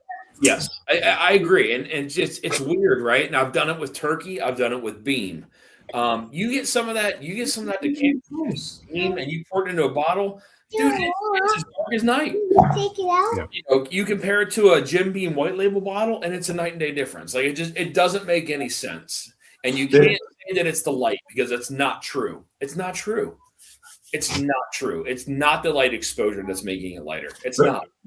I wonder if it's something to do with, because glass is not porous at all, whereas a decanter has a much higher level of being porous than glass does. I wonder if that has something to do. It's making it rubby. The lead paint took care of that. I mean, it could, right? But then I think you would fall into the argument of decanted whiskey having way more like crazy profiles, having more lead exposure. And it's just not the case, man. Like I'm telling you, I have personally tested well over 100 decanters for lead, and never once have I ever tested anything that's tested for lead. So like, I know it does happen. I wouldn't say it's even common. But you would think that if it was that porous, you're going to wind up getting into some of the paint. It's going to have lead in it. I'm sure it's happened. I know it's happened, but never with anything that I've had that I've tested for lead. Nothing. So, he says that as he sits there with 12 toes and 3 balls. I always wear sandals so you guys can see. Like I got. That's why he does it. Sheila Summers, cheers. Good to see you. We can ask Fred no at the Blitz. Yeah, I mean it'd be a great question, right? And I've always been very curious about that, and I would be very, very curious to see how they answer that. Said bye. Huh? Sorry. A lot of that's true, man. It's really weird, dude. Like it's really weird to think about. Toby Ricardo Carroll says $20 for a Venmo. Ricardo, thank you, buddy. You still have something coming your way too, buddy. I had to hold off because you won something. So yours will be in the mail here soon. Bye.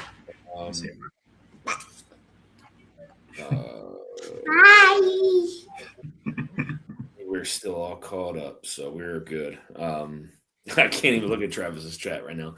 So, Bourbon Coach, I'm very curious as to what this is. Like, this almost reminds me of something. This is something that's like multi-layered. I feel it has something different on the front of the palate, and it has something very different on the back end of the palate. Back end of the palate is like tobacco-y, sweet, like almost like a burnt toffee with a tobacco note. And on the front of the palate is very sweet. It's caramel kind of creme brulee thing going on. There's definitely some oak to this. And if I had to guess age, I'd probably say 9 to 10 years old. Is that the mystery one, Dan? Yeah. Okay. The progression of like how it builds though across the palate it's really good. It's one of those that starts out very light and sweet, and then it's just like, okay, here's this. Okay, here's this. And now here I am. Like it kind of slowly goes. And it's like, I get toffee sometimes, but I don't get like a burnt toffee. It's like a toasty kind of toffee note on that. Whatever it is, I really like it. It's really good. Hence why I'm just slowly sipping on it.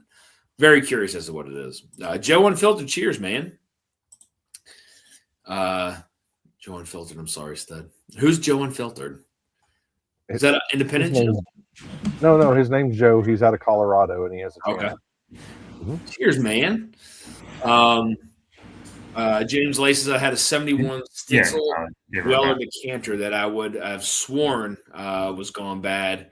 It was simply amazing. No lead, no cloudiness, perfect all the way around. Yeah, it's and that's the thing, man. Like it's really weird, right? Like you find more decanters are faulty than you do normal bottles, but sometimes those decanters are they're good, dude. They're good. Like they really are. It's really weird. I would really love to ask him why, like kind of ask those probing questions as to like why is the stuff darker inside, right? And it's not light exposure. I mean, if he says light exposure, it's a lie. There's not a chance in hell that it's light exposure. It's not a real thing. It's not a real thing. So it's not ink. It's not something that's going to fade with exposure to UV or like it doesn't matter how much light you put in there. It's not gonna change colors like that over time. Right? It's not. So Thank you, Shayla. She's crazy, but yeah, she's kind of cute. She's kind of cute. Shayla is an amazing human being, and she knows me very, very, very, very well. So yes, she is. Commenting on the kiddos, saying the kiddos are cute. Yeah, Kara tries to use it to her power. Like she's like, oh yeah, I know I'm a little cute baby. I can get what I want. Nope. Thanks for making all that happen, James. Nice. James, you hitting on my guy, Travis. Yeah, no, Shayla's an amazing human being. So yeah, we've known each other for Dude, cool. quite a while. Really? Yeah. She's Local Marylander? great people. Yeah. Yep. Not originally. She was originally West Coast. I think. Shayla, don't hurt me for this. I want to say Oakland. I think, right? Shayla, tell me if I'm right. I think it's Oakland. And then That's awesome, Joe. I think she was from Oakland. Lynch. But yeah, we have a really nice relationship. She's a great person. So yes, yeah, she's from Oakland. Yeah. Yeah. Joe and Felder with gifted 10 Dusty memberships. Nice, man. Thank you. Toby, you can put Joe in for that. Did you put yourself into the giveaway, Toby?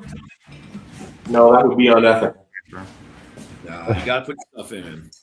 So is Bourbon Coach around still? Because I'm very curious as to what this is. Yeah, it should be. Guys are slum. Appreciate what you guys are doing. Appreciate that, man. Thank you, buddy. Much appreciated. Oakland. I'm from San Jose, but yeah, there's a lot of West Coasters, Shayla, that are out here. I know Toby was from San Diego. I don't want to care too much about what Shayla knows about my background, but she knows it pretty well. we'll leave it at that. She just knows if green or purple is her favorite color. We'll just she does know green or purple is my favorite color. Yes, she does. For sure. I'm sure she'll comment on that here shortly. So I reside in Colorado. No, nice. Very nice. Join for the good man. Nice. Yeah, I don't have. Do I have Bourbon Coach's number? I don't think I do. But I'm very curious what that is. That's really good. I've got it. There you go. Okay. Just a second ago that saying he was still here. 100%. Yeah. Probably just throw it in chat. He knows. Yeah. All right. What are we sitting on next? I was thinking the same. I was like, do I dive into a sample or? I am going to pour a little bit of this Old Carter Batch 15. Because I'm still giving a sample away. So there's probably 2 ounces. I'm going to do a little pour of it anyway. For the bird? I was going to keep a sample of it, but I'd rather give it away. So, is it bourbon down or rye? I can't see. This is the 15 batch 15 bourbon. Bourbon. Okay. But this is the 99 Wonder, also 99 corn, 1 malted barley, double oaked. Yep. The 14 and 15 were the same. 117 proof. Grab my number from Travis. James, happy to Venmo shipping costs. Joe and Felder, you're right now, James. Paul Pease. Yeah, guys, so the giveaway. So the giveaway tonight. So Toby is giving away 3 sample sets, we'll call it. 3 sample sets to where if you win, you can contact him. And I'm assuming it's picking from something he has back there in the something of that nature. We'll call it. Nothing is off limits. I'm just going to ask somebody, pick a particular label, pick a particular distillery, and I'm going to send you kind of a relatively comprehensive flight from that distillery. I don't care. It could be Stag, it could be Booker's, it could be Oakwood, it could be Harrison, it could be whatever. Hey, Dan, Coach texted me. And he says he's in chat. He's watching. He's ready for you to open the envelope. Okay, I'm going to do the reveal 1 minute after Raiders! So we're doing one of the last samples I have of the Pride of Indiana. Batch number 1, 10-year bourbon mixed with 17-year straight American whiskey. That's a great bottle. Almost the last sample of that.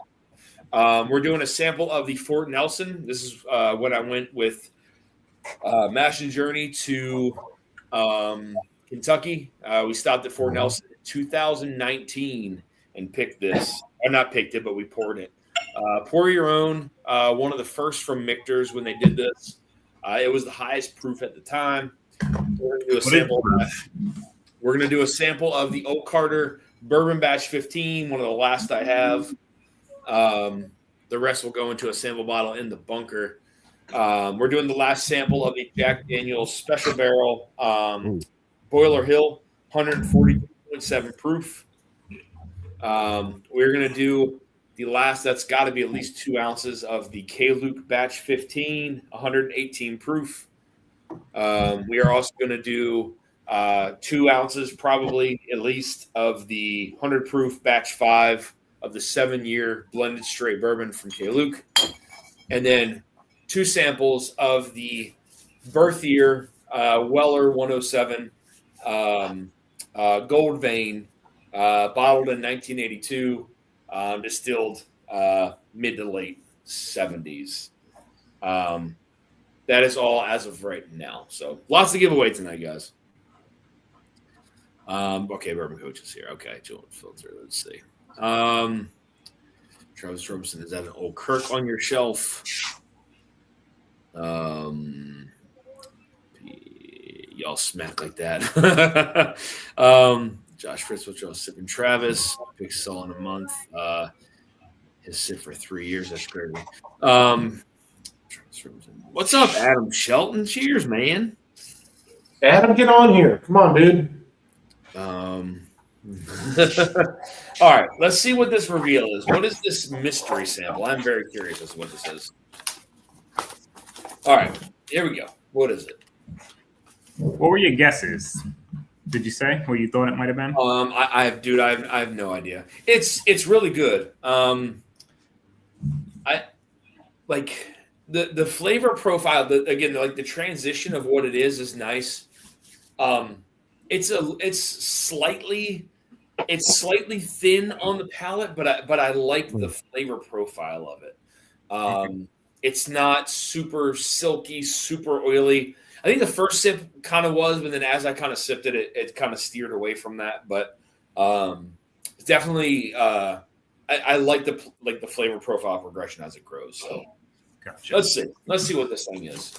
The sample is a 1987 Booker's True Barrel Bourbon Batch C87 D14. 7 years, 8 months old with 126.1 proof. 87 Bookers. That's the mystery pour? Yeah, that is the mystery pour. Man, that shit looks dark. Yes, so that's kind of what the bottle looks like. Hold on, let me zoom in. Wow, that's cool, man. That is really cool. Mm-hmm. The flavor progression of that is wild. I will say that right now. I know it's kind of hard to see, but that's what the bottle looks like. Yeah, one of the old school Booker's bottles. That's wild. That's got to be right back towards the very beginning. I mean, when did that? It's very close to the. Yeah. I mean, I think it's like 82 or 84, maybe one of the first ones. Yeah. So it's not too far off from some of their original stuff. Right. I remember when those. I mean, I was working. I was already working in supermarkets when those hit, and I remember Booker's, Baker's, what else? Basil Hayden, and what was the other one?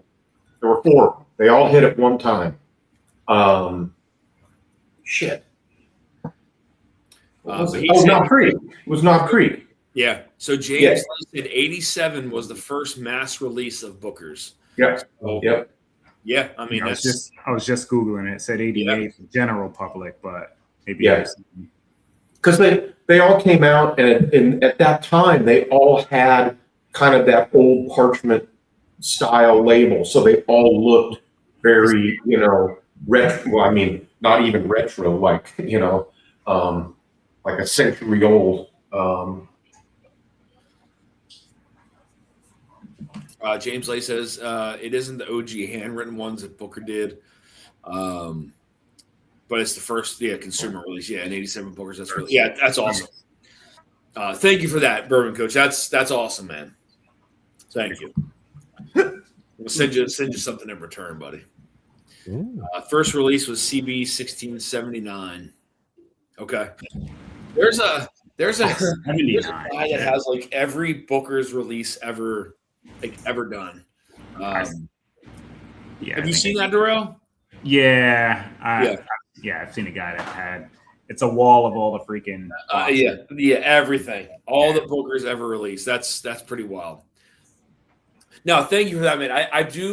What I do want to do is I want to go back and try that on a fresh palate, just to see if I get the same like flavor progression as I did when I sipped it. Now, I mean, I obviously had a little bit prior to that, but I want to try it on a fresh palate just to see what that tastes like. So that's awesome. Thank you, man. Thank you for that. Greatly appreciate it. The Jim Beam small batch collection at Top Jimmy, now Baker's, is a single barrel. After 1979 releases, they skipped 1980 and then started 2-3X's years in 1981. Okay. So they did the ones in 79, skipped 80, and then did the ones in 81. Yeah, I appreciate that, man. Thank you, Jesse. I appreciate it, bud. I will pay it back. Toby, was this you in Rhode Island? This bottle? Yeah. Yeah. Oh, you're looking down. So yeah. I was like, he's not looking. I'm actually looking. I'm looking at the screen. I'm trying out some camera stuff. So yeah, the camera's actually up there right now. But yeah, that's our pick that we did in October during the Blitz, 9-year Larrikin. Okay. And then I don't know who walked away with the American Light Whiskey from Larrikin, but that was our American Light Whiskey pick. Yeah, I don't know. That wasn't me. Toby, so Mike T with another $20 Venmo. So all right, Mike T, thank you, man. Thank you, buddy. It's greatly appreciated, guys. Truly. So thank you. And it's even more. There's a lot to give away tonight, guys. I'll probably throw something else in there too. What do you think, Darrell? What do you think of it? I liked it every time I went back to it. I just don't frequent it enough, and I forget that I actually have it because I don't want to say like I have a bar that's like out of mind over there, but like I got like another section that I don't visit. Yeah, I get it. And I forget that it's and that that's just a really good 9-year pick. It's the only two that I've had that I like better than that one is they've done 2 special releases. They did the Marine 250th bottle, and I got Dan a bottle of that, and that's a very special. That might even be like a really micro batch. Small batch, micro batch. I'm not sure if it's actually single barrels, but then every year they do the Deep Purple, which is single barrels. And the 250th Marine bottle was, a notch up from that one. And then the Deep Purple bottle is a notch up from the Marine bottle. But just their regular 8 or 9 year single barrels, that one it's really good. Did they tell you where it's distilled? I don't know if they're open with that. Oh, God, I gotta remember now. Nashville, right? Like, which throws me off. I think that, and it's funny because Greg he's a maverick. He's kind of a, which is what Larrikin stands for. And so he plays, I think, a little loosey-goosey with the definition of, what they distill versus what they have contract distilled. I think in his mind, if you pay somebody else to distill it exactly to your specifications and you accept it as White Dog, that's the same as distilling yourself, But anyway, I think, and Travis helped me. I want to say that if I remember right now, because some of this shit, it's been too long. I think that's Bardstown. but I'm not positive. They got stuff like old? It is. 9-year stuff? Yeah, it's Bardstown. That they were experimenting with early, and they didn't necessarily keep, but he went to it, liked it, and now they're redoing it with it. So he's spacing that out a little bit. Is it their grain? Do you know? Or like, is he providing it? He's not I providing it. don't think he's. All I think he's doing is their contract is distilling it to his specification, Gotcha. and I don't think there's anything more to it than that. But I believe he accepts it as White Dog and then does all of the barreling and aging himself. I believe that would to be a correct statement. I like their stuff, man. But here's the thing: is the whiskey, the rye whiskey that we get out of Bardstown, we don't get. There's several places where you can get older stuff out of Bardstown than Bardstown. His being one of them. McBrayer has older stuff, it distilled at Bardstown than Bardstown released. So Where's Roses? Isn't Roses Bardstown? Four Roses, isn't that Bardstown? Or no, what is that? No. What the hell is Four Roses? Four Roses is Lawrenceburg. Is it oh shit, okay. Now you've got In Coffee fact, Creek, but that's the Birds problem. and Rose. In fact, the property that Four Roses sits on today was at one time McBrayer, Kentucky. And if you're driving up the little lane to go to Four Roses, the original old post office, it's just a dilapidated building, but it's there, and it's the McBrayer, Kentucky post office. And there's even a couple signs on the railroad line that, say McBrayer. And because at one time that was McBrayer, Kentucky, and then it was just absorbed by Lawrenceburg. Gotcha. Oh shoot. Bro, you got the hiccups? Just a little bit. It's not the hiccups when you're like drunk hiccups by any means. It's just like Yeah. true hiccup. Like when I get them, it's like once every 5 or 10 minutes or so. Larrikin is Green River, Bardstown. I think Barton BBC is doing their contract stuff. Yeah. You get a sample. Yeah. Lots of samples go around. Chris Barlow says Venmo sent. I appreciate that, Chris. Thank you, buddy. Yes, he did. Chris Barlow with a $20 super chat. Toby. Chris Barlow with the $20 super chat. And then Lance, Lance with a $10 Venmo as well. So Chris Barlow with a $20 Venmo, Lance with a $10 Venmo. Thank you, guys. Here's that. Thank you. You guys are in it to win it, man. Try to get rid of some of these bottles in here. What is that? That's weird. So this is that. This is the 40th anniversary of Dragon Con bottle from Old Fourth Distillery out of Atlanta, Georgia. Dragon Con. Dragon Con. It's got a raised label. 94 proof from Old Fourth Distillery in Atlanta, Georgia. They sent me this to review. I don't ever remember saying okay, but I don't know. I mean, it's whatever. Yeah, it's got an interesting nose to it, though. It almost smells like pot still. Oh, okay. I don't know if it is or not, though, but Toby is a bit of a bourbon historian, says shit. Aren't the single-story houses McBrayer brick houses? Toby, is that true? The single-story brick ones, are they McBrayer? I don't know which ones, but both Four Roses and Wild Turkey have rick houses that are called McBrayer rick houses. Mm-hmm. I would imagine it's got to be then if it's named like that. You know what I mean? There's got to be something that goes back to that. You know what I mean? But it'll be interesting because by the end of the year, they will have broken ground on what will be the first McBrayer rick houses McBrayer owned in quite some time. Mm-hmm. Interesting. Okay. The nose is nothing like the palate. Okay. That's very sweet. That is very sweet. Whoa. Whoa. I was not expecting that after smelling that on the nose.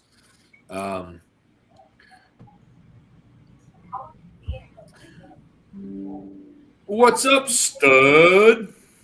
What up, fellas? What's up, man? What's up, Jay? Fucking Very soon. How you doing, buddy? Hey, what's going on? So Short Barrel owns them. Okay, interesting. All right, yeah. I forgot they're out of Atlanta, Georgia. Yep. Smells like pot still, but man, that is like super sweet. Does it not taste like pot still? No, it does not. Not even close. It gives you the vibe on the nose, though. Oh yeah, 100%. Interesting. Dusty, have you figured out what you're doing yet? No. I don't know what I'm doing, dude. I'm just here. I don't even know how I'm awake right now, to be honest with you. Oh shit. I don't know. Sci-fi convention like a Comic-Con, just more trashy because it's Atlanta. Ricky McBrayer houses now are the falling apart. We have a few left now. Housing most of the flare. Okay. Interesting. Okay. So James says the Turkey McBrayer houses are now falling apart. They have a few left now housing the most flavored bases like the honey and the stuff like that. Okay. There you go. Well, they got to be old as shit. No doubt about that. Yeah, I mean, yeah. I would. Yeah. That is just fucking weird on the nose, man. What are you drinking? It's something I guess from Short Barrel. Fourth or It's called Dragon Con. 40th anniversary Dragon Con from Old Fourth Distillery out of Atlanta. Dragon Con? Are you sure that's not like a Dungeons and Dragons tournament? It could be. Dude. probably what it is. It could be totally Dungeons and Dragons related. I don't know. Like Comic-Con and I was thinking. There's It's dragons, like laser beams coming out of his eyes. Like, yeah, it's a convention down in Atlanta around Labor Day every year. Dragon Con. Okay. Yeah. it is so sweet, though. Oh my god, that is candy. The nose smells like Is it a blend or what is it? dude, I don't know, man.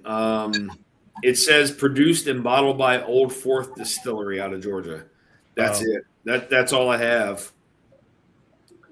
I don't see a blend. It's apparently owned by Short Barrel, which is out of Georgia. I don't know anything else. It's 94 proof, so super light. I didn't ask for it, dude. I don't know. It just kind of showed up. One of those deals. So it is MGP, my friend. That's MGP? It's MGP blend of 4 to 6 year old. I mean, I wouldn't have guessed it's MGP. Not off the nose, anyway. Palate, maybe I can see it, but it's super sweet. 21% rye mash bill. So Short Barrel bought Old Fourth. Old Fourth was horrible, but they have stills. So that's their actual product side. Short Barrel is the sourcing side. Okay. But this is, I'll post it in chat as far as what they say from their own website. Dictionary ready. A new or refurbing a rick house, how would you build it with materials and why? Dude, I would build a clay rick house just to see what would happen. A clay rick house. Clay. All clay. It's like Egypt over here. That's exactly right. Hey, go to Alaska and build an We're igloo. just gonna right now. create a rick house in a tomb and see how it Hey, turns you know what I mean? Like think about the selling point. Like, dude, this aged in the pyramids, man. Like it's gotta be like, like this is the next Pappy Van Winkle run. Like this is Yeah. good shit. Well, He's that'll some be UAP. the adventure down in Memphis. They Yeah. have the pyramid for Bass Pro Shop. Yeah, yeah. I don't know. I mean, I'd probably just go with a traditional rick house. I don't think I'd go with brick. I think there's so many variations that you get with brick, and I think I'd just go traditional, just a traditional rick house. Just give me what Heaven Hill's doing. Those rick houses at my age. Yeah. It's just a conventional one. Like Bardstown's doing the same shit. I mean, I wouldn't go as low as like a Four Roses. I mean, I definitely go higher than that. But yeah, for me, traditional anyway. I don't know about anybody else, but I'd go traditional all the way. But yeah, I want all the variants, man. Give me mine like 15 freaking barrels high. Mm-hmm. First stage whiskey, now pyramid whiskey. Yeah. Yeah. I want to go high up. I want to go high up. I want to get like a 20-story rick house. Oh my god, dude! He wants a high rise. Heaven Hill's like probably close to that. Heaven Hill's probably like 15. Like when we were in there, that thing went under where we were and above. Like Jim Beams. Jim Beams are higher than Heaven Hills. Jim Beams rick houses are crazy. Wow. Dude, that's Heaven Hill's nuts, close to man. 20 freaking barrels high. Yeah, Jim Beams rick houses are fucking wild. How high they go. That's so crazy. Some, not all of them, but some of them go stupid high. Who has the rick house with the highest level? It's got to be one of the OGs. It's got to be. I mean, unless somebody built some new one. I mean, Yeah, I mean, I don't think. I mean, even with Bardstown, theirs only go what 12, if that, maybe. They're not super tall. If you have an elevator, you could make anything a rick house. So, well, the last thing I read was that Buffalo Trace actually had the highest. Really? Yeah, Where? 9 or 10 vertical tiers or something like that. But I feel like there's ones that are higher. So I'm not sure how they measure it in terms of. I think they measure it in terms of actual barrel height, not tiers. Okay. What's up, Doc? Interesting. Yeah, I guess maybe. Yeah, you know what? I can maybe see that. I can see. I was there and like none of their rick houses were like. They were like all their stuff is like old buildings. I know, dude, but do you realize how many rick houses they own that you don't see? You don't see. Yeah, that's probably what they're talking about. Because the ones I seen were just like regular ones that were like, whatever, I don't know, 10, 12 freaking barrels high. Yeah. Then a lot of this stuff too is sitting in smaller, like really small, like not warehouses, but like the Blanton stuff. Like that's not even like really big warehouses or rick houses. You know, it's like small. They're not that. Yeah, don't be fooled. It doesn't mean it was always aged in warehouse age. Yeah. Apparently, Buffalo Trace has some that are like 9 or 10 tiers, like vertical tiers. Gotcha. Okay. Yeah, I mean that's a good point. Just because of like what you see when you go on a tour is not what you're actually, you know. Yeah, Buffalo Trace Distillery and the places we go to visit. Those are the shiny, happy, historical rick houses that they tell the stories in. It doesn't mean that that's, all they have. I mean, you could drive all around Kentucky. You'll see random rick houses here and there and everywhere, just owned by different folks. Yeah. James Lay says, thinking about how many campus locations Heaven Hill has. Look up Old Steel House. Half the rick houses around there are Heaven Hill. Yeah. I kind of like the idea of the old school brick house, like the brick houses, doing that with like, all the windows in the right spots to get ventilation. But I would definitely want to go like high up I would love to do like an 8-9 tier, rick house that it's all brick. Well, isn't Jay? Wasn't when we went to MGP? Wasn't the old Quaker warehouses? Weren't they all brick? Weren't they on a different campus? They're all brick, right? Yep. Yeah. Jason, didn't we see a top floor of a brick one? Jason, up in Old Louisville, didn't we see one that was empty that could be used for that? Yeah, there was a giant empty one. The old Seagram's warehouses. Yeah. There were like 7 more of them. We were in one, and there's 7 more. Yeah. A couple of them are filled. I mean, Old Forester, Barrel Craft Spirits all have rick houses down there that they're storing stuff in those old, empty, very tall rick houses. How about like a 9-story brick rick house painted black? How about that? Holy shit. Holy shit. It's probably a terrible idea, but I might. Yeah. Consort Eric says Beam has 3 campuses, right? That's fucking that's crazy. Man. I think they closed. I thought the Owl from the Beam 7-tier The warehouse. Boston and Claremont are closed. Frankfurt's not. Yeah. Frankfurt is old granddad. Yeah. Interesting. Yeah, I don't know. I just know, like, when we went to MGP, I know that, like, old Quaker warehouse was a different. There's on a different campus, but I believe it was all brick. If I remember correctly, it was all brick. So, it's crazy to think like how much whiskey like they have, aging, like how big their campuses are. I'm sure it's just insane. Yeah, I'm sure it's crazy, man. Oh yeah, I mean, But and the barrels that get lost in there, like some of those old barrels that just get lost and never used. I mean, they're high double digits. Like that's Beam? crazy. Talking about Beam? MGP. Oh, okay. I'm a Rick House. Just mighty. Oh shit. Wait, are we getting the drum key Rick House? Oh shit. Yeah, no, I wish. One of these days you will. You'll get it. No, I would still build a traditional rick house. Yeah. But I do, to Dusty's point, there is a big difference though when you go to, I was very fortunate enough to go to Green River whenever we were kind of picking out those barrels for the first couple releases, and there is a very big distinction between those clay rick houses they have and the metal ones that they had that we were tasting. So the metal ones were actually painted black, and I mean those rick houses are just producing some just flavor bombs. And then you have the traditional clay rick houses where the whiskey is a little bit more delicate, yet there's more nuance to them rather than pure in your face. There's definitely a distinction. There's probably, I would think the clay would yield less variance between high and low temperature. Mm-hmm. It's certainly at a slower rate, I would think. And I would think that would yield exactly what you're saying. Yep. Something that's more delicate and nuanced. Yeah. What music would be playing in the drum key rick house? That's a good point. Oh, God.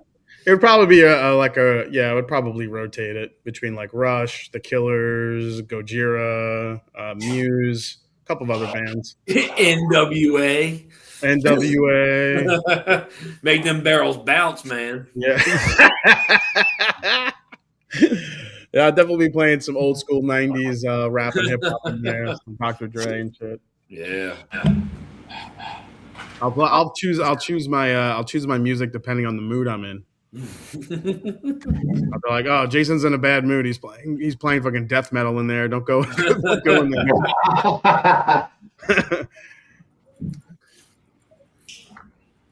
Then you got to list all the tracks that it was played to while it was aging, so that way you got the playlist.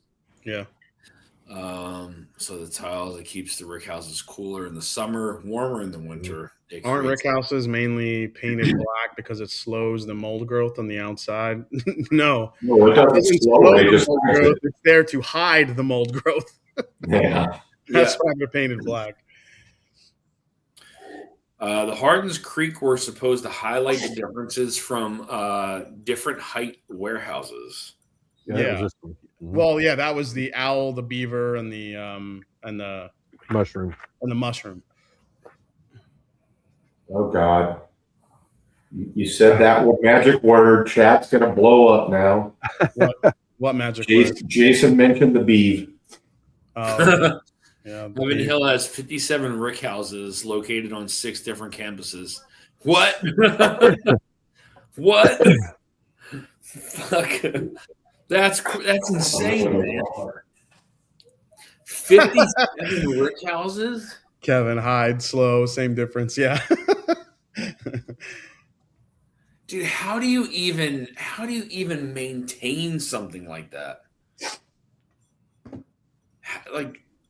How do you maintain 57 rick houses? How do you even begin to blend some shit? Like, that's crazy, man. Well, you got to remember a lot of those.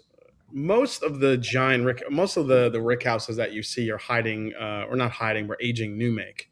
Yeah, You gotta like think of it like they're still filling barrel after barrel, thousands of barrels, a month, a year.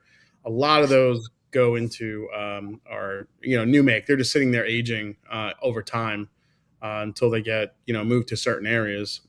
Then I was told that they'll taste certain barrels through the rick houses, and if they feel like there's one that has a specific profile, they'll move it to a different rick house in order to get the flavor that they're desiring. But most of that stuff, I mean, think about it. Probably most of those barrels are aging shit just to make Elijah Craig small batch. Yeah. And Good point. a lot of their consistent, shelfers, because Evan Williams Black Label. Yeah, exactly. Hey Jay, do you still have this bottle? I'm giving away a sample of it tonight. The Michter's that we did the pour your own from 2019. I have about this much left. Drink it. Yep. All right. I'm giving away a sample of that tonight. So, isn't that crazy how long ago that was? Yeah. Dude, you know what's funny? It's funny you bring that up because I literally just pulled up. I was looking through photos on my phone. And that photo popped up like as a memory. Like, remember your buddy Dusty Dan and Scott filling barrels at Nichols? I was like, I remember that day. That's crazy, man. 7 years ago. Oh my god. Let's go Dodgers, says Big Vic. Okay. Oh my god, can he fucking enter a chat without saying "Let's go Dodgers"? Oh my god, I guess he's still mad his Ducks fucking lost, and I was got to jump on the Dodgers. While the company had over 100 barrel houses in total throughout its history, they maintain around 92 to 94 standard warehouses, each one between 20 to 60,000 barrels collectively. So over 2 million. That's fucking crazy. Yeah, I think people don't realize it's because everybody, bourbon nerds, we focus on all the LEs and the LTOs and some of that stuff, but guys, most of these barrels in these rick houses are storing stuff for their shelfer offerings. Remember, their small batch is like 500 barrels. Yeah. James Lay says, think about this. Beam shut Claremont down. Why? Because they just make an age Beam and core SKUs there. Yeah. Boston Cannon is picking up production to offset them. Yeah. So shut it down and do maintenance now. I mean, think of how many barrels out of all those rick houses they have are just making freaking Beam white label to ship around the earth. Yeah. I mean, it's everywhere. It's like Jack Daniels. It is everywhere. You got to make a lot of effing whiskey. So, like I said, we focus on those LTOs, but that is a very small percentage of their business model. Mm-hmm. Yeah. Very, very small. Yeah, I agree. It's just crazy to think, right? Like someone has to go into each one of those rick houses, taste barrels from every fucking level, see how they're tasting, what's their profile like, decide when to pull them. Like that's pretty crazy, man. Like, like that's a lot of rick houses. It's a lot of freaking tasting whiskey. That's nuts, man. I'll be honest. That's pretty crazy. Hey, Jason or Dan, did Sazerac send out any of that AJ Bond Tennessee whiskey to anybody you know of? No, I got like fucking 5 emails about it, but I was like, hey, can I get a sample? Let me see what we can do. And then crickets. I'll work on that since it's 5 miles up the road. Yeah, I don't respond. I don't even respond to that shit because they're not gonna send nothing to me, dude. Yeah, every time I asked this year for the first time in like 3 years. Hey, any chance I can get on the Sazerac sample list? Blah blah blah, and they still give me the same old bullshit. We have too many people we're taking care of right now. Yeah. Oh, Not as anybody else. I'm so sorry. You're a loser. You don't get anything. Okay. You got to give us better reviews and we'll Sounds consider. like Mama Calori's response right there. Basically, no, my mom's voice is a little more high.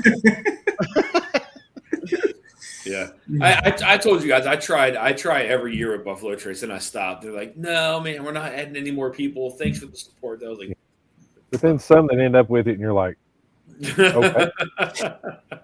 That's whatever. I don't No, care. but It's my mom has asked before in this voice when she's asked, "Do you ever get anything from Buffalo Trace?" Nope. I don't get anything from them. I don't get anything from them, Mom. Why not? Have you said something bad about them? I'm like, sometimes. GKM 07251 says I get to sample barrel for whiskey all day. So it's me. Yeah. Dodgers 2, A's nothing. Oh, great. Yeah. Great job playing the A's. What a powerhouse they are, you schmuck. Whiskey Habit, cheers. Good to see you. Jason, I wonder who Vic's basketball team is. The Clippers? Or next. I don't think Vic watches basketball. I've never heard him ever say anything about basketball. Jason, do you have the Sazerac 125 proof? Right? You have it. Oh my god, yeah, that's one of my favorite. That might be my favorite release that they've done in quite a while. Okay. Do you get Oh God, here we go. a watermelon Hubba Bubba note on this one? I would have to try it again. I don't. I think you should go grab it for me really quick and tell me and make sure I'm not losing my fucking gourd here. Wait, you get it on the nose or on the flavor? On the flavor. A watermelon. It's like watermelon. It's not like all watermelon, but there is definitely a watermelon Hubba Bubba bubblegum note on this bottle. Well, I wanted to show this to Travis. Trav, it's the Power Bottom. It's official. Oh shit! I had them send me a bottle so I could do notes. It's better. It's better than I remember. Somebody said Vic follows the WNBA. WNBA. Jason, you mean it's the actual power ballad? This is the actual Power Ballad. Yeah. Okay. Yeah, this is the Power Ballad blend. 118 proof. This is yeah.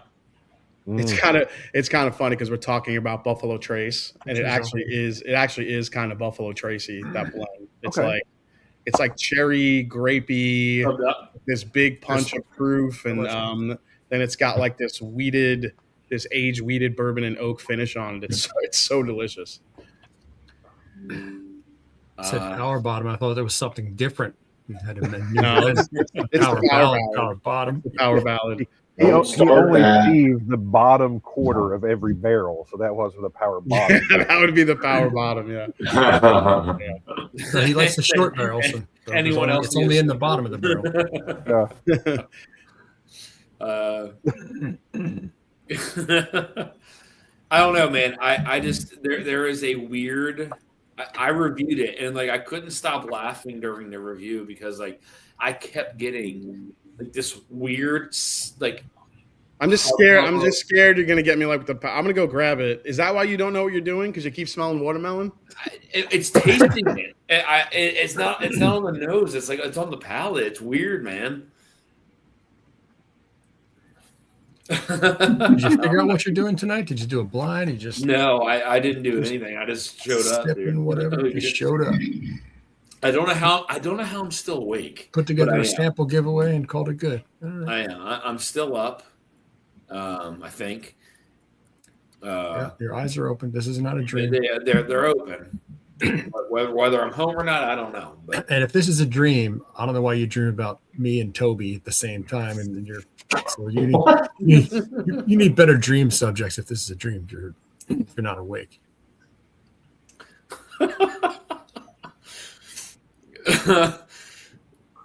Big Vic, I need a hamburger helper blend. Toby, what are you sipping on up there? What do you got in the glass? I haven't seen you sip anything. All right. If you screw this up for me, I hate you. Dude. You don't like watermelon, Hubba Bubba? I'm telling you. There's a couple people in chat that said they get like a melon note. I could see melon, but I don't know if I got like that strong of a watermelon. Let me see. And I know I'm Like the rye? I was only one pour deep when I reviewed it, and I was like, "What the fuck is this?" Dan, I'm getting heavy watermelon, but I'm eating watermelon. Are That'll you? do What it. do you? Oh, you're eating it. Okay. Never mind. Did you soak it in I'm- Sazerac rye first? No, I'm telling you, man. Did you That inject it? Has anyone done whiskey soaked watermelon yet? I don't know. They inject it with I'll vodka, test and you might as well pour whiskey in there. Like as you're sipping it, let it aerate in your mouth. Like I'm telling you, dude. I'm telling you. That is fucking a water. It's a Air it up. Dude, Taste I'm it. telling you. Air it up. Oh, jeez. All right, so Yeah. It's just candy. I could see a little bit of melon. I don't know if I think I was getting more watermelon on the nose and the palate for me. So there is a something to be said there for the melon, I think. Dude, that is. I mean that I've only maybe got that note on one other thing before. I don't know, That man. It just tastes like a really sweet rye. Maybe sweet rye the comes gum off is like like freaking candy. hubba bubba to you. Dude, that is weird, man. That is crazy weird. Hubba Bubba is a really sugary gum. You bite into that stuff and just like totally. Jason, if you realize if you don't tell Dan that you agree with him wholeheartedly, he won't sleep tonight.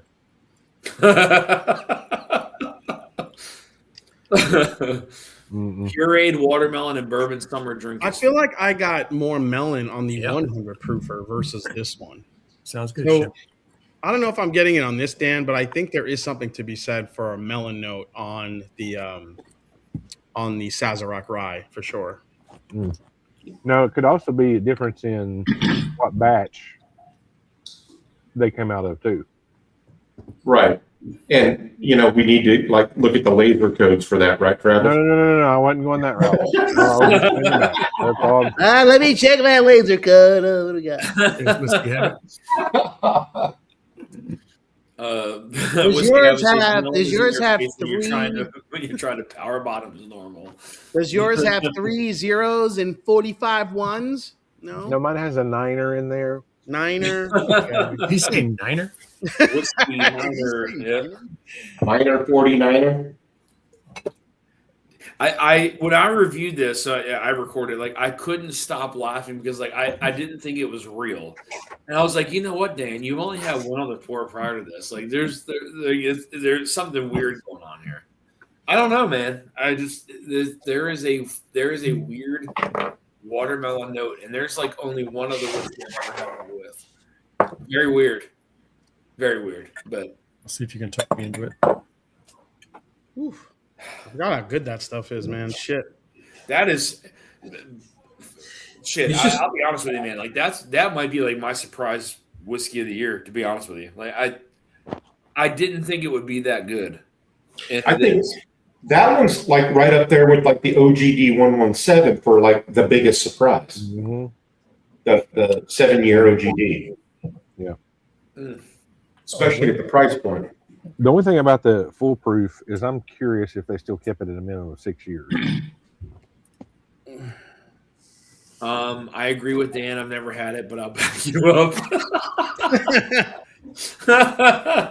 Thanks, Jeff.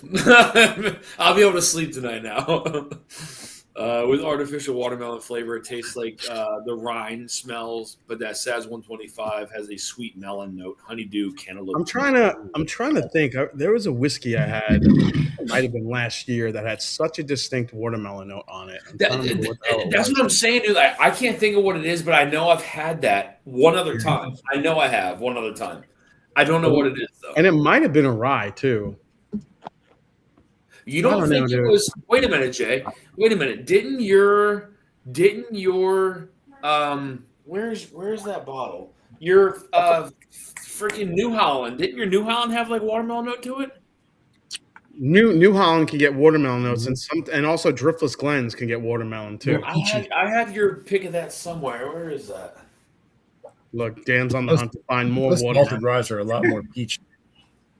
Yeah, I mean, yeah, they're definitely peachy, but Yeah, they're more peach. I get more watermelon, like watermelon Jolly Rancher, and some Driftless Glen Rise more than anything. their pick of the New Holland had, I feel like it was more melony than peach. Who's Melanie? Jason's. It was melony. It's pronounced methany. No, Is No, no Travis brown eating dress watermelon? is I don't know what he's eating. He might. I was. That was what I was eating. Unbelievable. He said watermelon note. He's like, I got some watermelon right here. Bandcamp. That's funny. He's trying to. Yeah, I mean, maybe what I interpret as watermelon is really melon or cantaloupe to somebody else, right? But I mean, that's Habit just come through and said Raconteur Rye. Oh, maybe it was Raconteur Rye Whiskey Habit. That might be a good call. Oh, that could be. That could be it.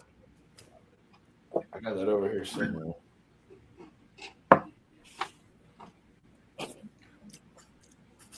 Yeah, I mean, Either way, that I is think that watermelon note definitely comes through more in Rise for me than anything. So. Yeah.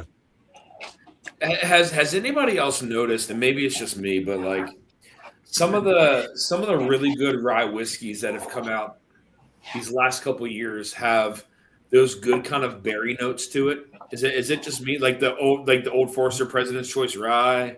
A lot of that stuff has those really nice berry notes to it, but I don't remember that from a handful of years ago. Most of them were probably too young to ever develop it. That's true. That's Well, very that, true. yeah, that, and you have a lot more distillers making rye now than there used to be. I mean, for a long time, MGP was everywhere with rye. That was really the only rye in town, aside from maybe, some obviously the heritage guys. But now you have so many different distillers that have gone all in on rye, and there's so many cool flavor profiles now. Yeah. I was trying to think back, and I went back and watched a couple of reviews of some rye, and I didn't really mention anything like berry forward, like the Old Forester President's Choice Rye like that, and then some. I mean, there's a handful of other ryes that kind of lean toward that profile, but Drunky Ride Symbol has a berry note. 100%, 100%, dude. Yeah, but I specifically wanted to get that in there because I wanted to make like a President's Choice type rye. To your point, Yes. Yeah. I think I texted you my tasting notes. I'm pretty sure that was in there. If I'm not mistaken. Yeah. I forgot which berry you said. I think you said blueberry or I think raspberry. You said was. one of them. Frankenberry. Frankenberry. Boo berry. Toby's got the Frankenberry bottle over there. No count chocolate. Oh my God, that's frightening. It is. Look at it. Frankenberry right there. Yeah, there he is. Man, Love he looks Frankenberry. like they repurposed a symbol monkey into Frankenberry or something. We got Mark Emenecker, Doc, with a $10 Venmo. Thank you, man. I appreciate that, buddy. I let you know that in chat about 20 minutes ago. Oh, I'm sorry, Dan. How much was that? I'm sorry, Mark. No problem. As long as it gets in, or it doesn't. You are in it to win it, buddy. Dan, how much was that? 20? That was 10. 10. 10. 10 entries or $10? $10. All right. Toby, so Snosberry. Salisbury. Oops, where'd it go? Yes, sir. So Tom said the last $20 Venmo from him is for you. So you have to put yourself in. Nope. You have to put yourself in. Who was that said that? I'm not going to tell you, but you got to put yourself in. I heard the name. Rewind, you can hear it. Snosberry. I heard the name. You get Mulberry. You get Mulberry on ride symbol. Okay. Is that real? Or is he just does he actually get that, or is he just naming berries? As long as it wasn't Strawberry. It wasn't Dingleberries. Nice. Dingleberry. I like when Rise had that light tropical green apple, pineapple, like redwood Empire rocket. Yeah. Yeah, pineapple, Yeah, pineapple, pineapple and mint. We get on some cool. Yeah. Oh yeah, Dusty, the rye we picked when we did the whole thing at MGP. Remember that jalapeno pineapple rye? I got the bottle right there, dude. Holy crap, that thing was wild. I got the bottle right there. Yep. About halfway full. That was very different. Yeah. But you know, like honestly, like I think that's what makes Rise fun, right? I know like Rise sometimes like people can't get into, but when you get flavor profiles like that, where it kind of leans towards that tropical side, and you're getting like the mangoes, the pineapples, and stuff like that, is so much fun, man. Like you know, you won't get a lot of that stuff off of bourbon, but when you go into some of those rye whiskeys, man. I mean, that leads you down a whole different road. So I love that. I love that about some of those rye whiskeys. I like one rye. Oh, okay, sorry. Mulberry is real. Reminded me of the mulberry tree I had on my farm growing up. Oh, that's cool. I don't know the last time I ever had a mulberry. I don't even know what it tastes like. What does it taste like? Are they even edible? I guess They're edible. Yes, you can eat mulberries, yeah. All right, what are we pouring next, guys? What do you guys want to pour? What's next? I know a lot of us have some similar stuff. So what are we pouring? Well, I was going to get into my Bull Run, but I left it at the office. I didn't bring my package home today. That and the Old Glory were both in the same box. Damn it. I got when the doctor leaves his booze at the office. I get it shipped there so somebody can sign for it. We want to do let's do the take it bourbon. Hope it's still there when I get in the morning. Let's do the Old Glory Tennessee bourbon. Let's do it. Oh, you haven't tried that yet, Dan? No, man. I just got it. Oh, dude. I cannot wait for you to try this live. That Tennessee bourbon. I'm your Huckleberry. Huckleberry. Yeah, buddy. Well, I couldn't have tried that one with you, unfortunately. That's such a good movie, man. Oh, God. I love that movie. All right. See how you do that. Nice. I always feel like I'm peeling corn when I open the shared pour bottles. I cut like Dan, I cut 3/4 around the top of the neck, and I peel off the plastic like I'm shucking corn. That barrel come out of their 10-year stack that was supposed to be held for everything to reach 10 years. So that's a special bottle. This one here, the bourbon. If they waited much longer, there wouldn't have been anything left in the barrel. Jason, did they both finally sell out? No, there's still bourbon left. Tennessee whiskey. Tennessee whiskey sold out. There's like 50 bottles left of the bourbon. Let's get into it, man. I thought about that earlier, GMC. I love the label on it. The label's so cool, man. I've already had my margarita, so I'm not going to try it there. Say when. You're a daisy if you do. Yeah. I can already smell it. It's not even nothing in my nose. Open agave. Cheers, man. He says, I'm your Huckleberry. Huckleberry. Huckleberry. Huckleberry. Oh, yeah. Oh, yeah. Oh, my. Dude, wait till that hits your palate. Wait till that hits your palate, dude. Yeah, I haven't tried this yet. It's a crazy, it's thick and rich and chocolatey. No, I don't think I got chocolate on that. Maybe I did. It just follows thick and rich and chocolatey, and you can't drink it slow. It's Nestle Squid commercial. Sorry, it's stuck in my head. How many licks does it take to the center to get to the center of a Tootsie Pop? 1, 2, 3, crunch. No one will ever know. Mark the world will never know. Back to the office.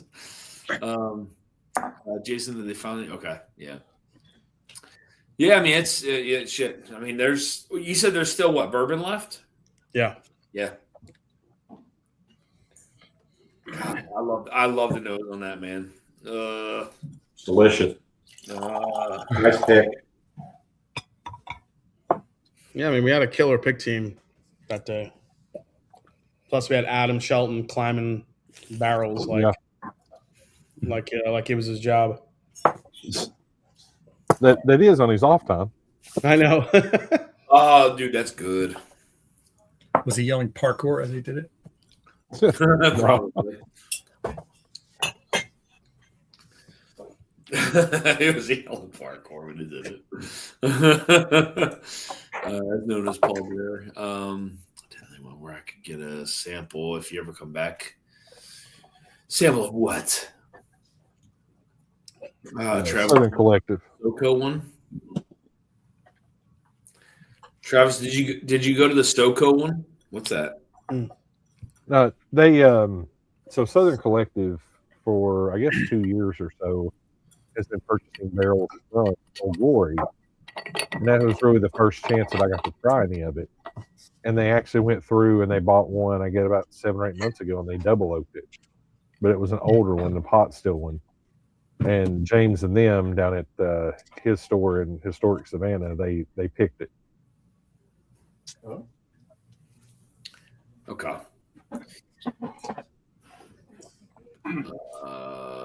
We had that opportunity at the Barrels for Hope meetup. This is a Southern Collective Old Glory barrel.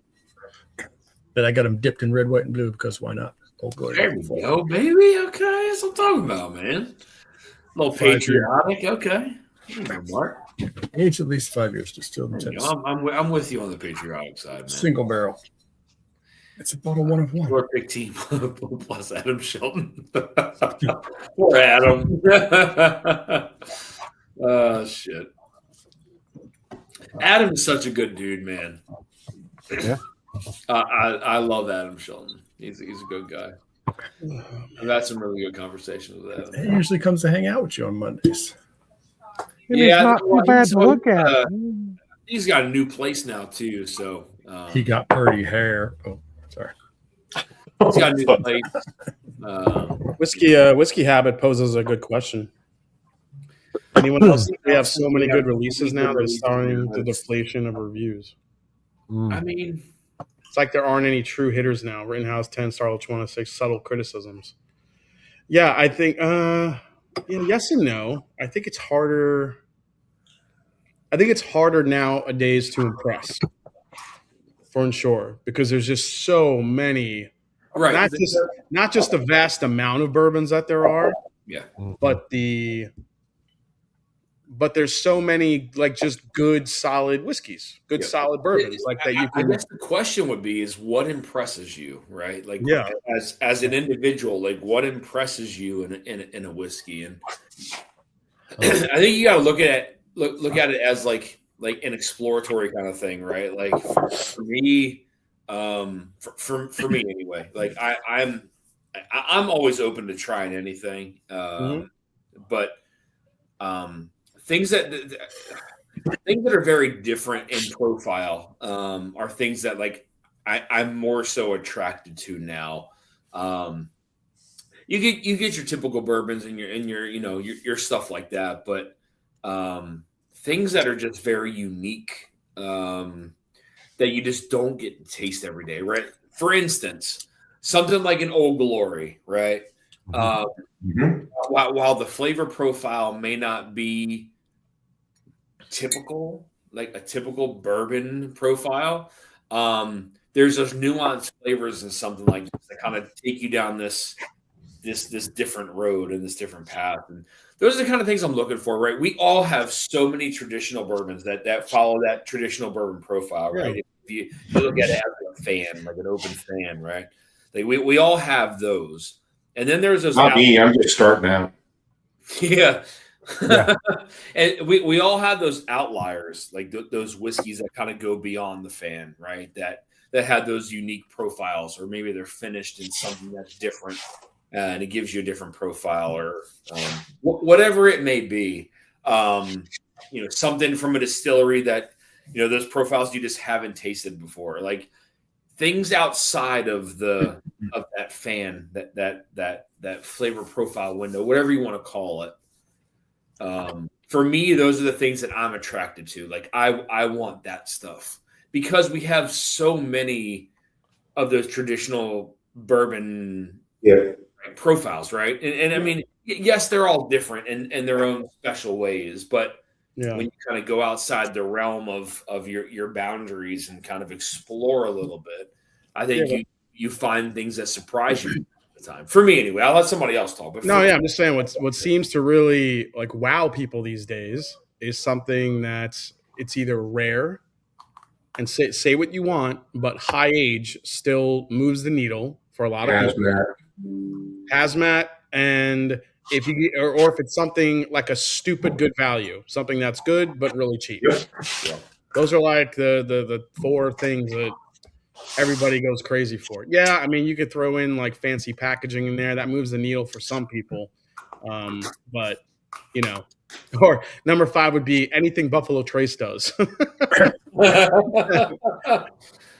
yeah, there's still the people that love Buffalo Trace, man. Like we all know that, right? Like, yeah, it's rich. It is tough. It's a great question. It's like there's just you know we're constantly getting these new releases from Heritage Distillers.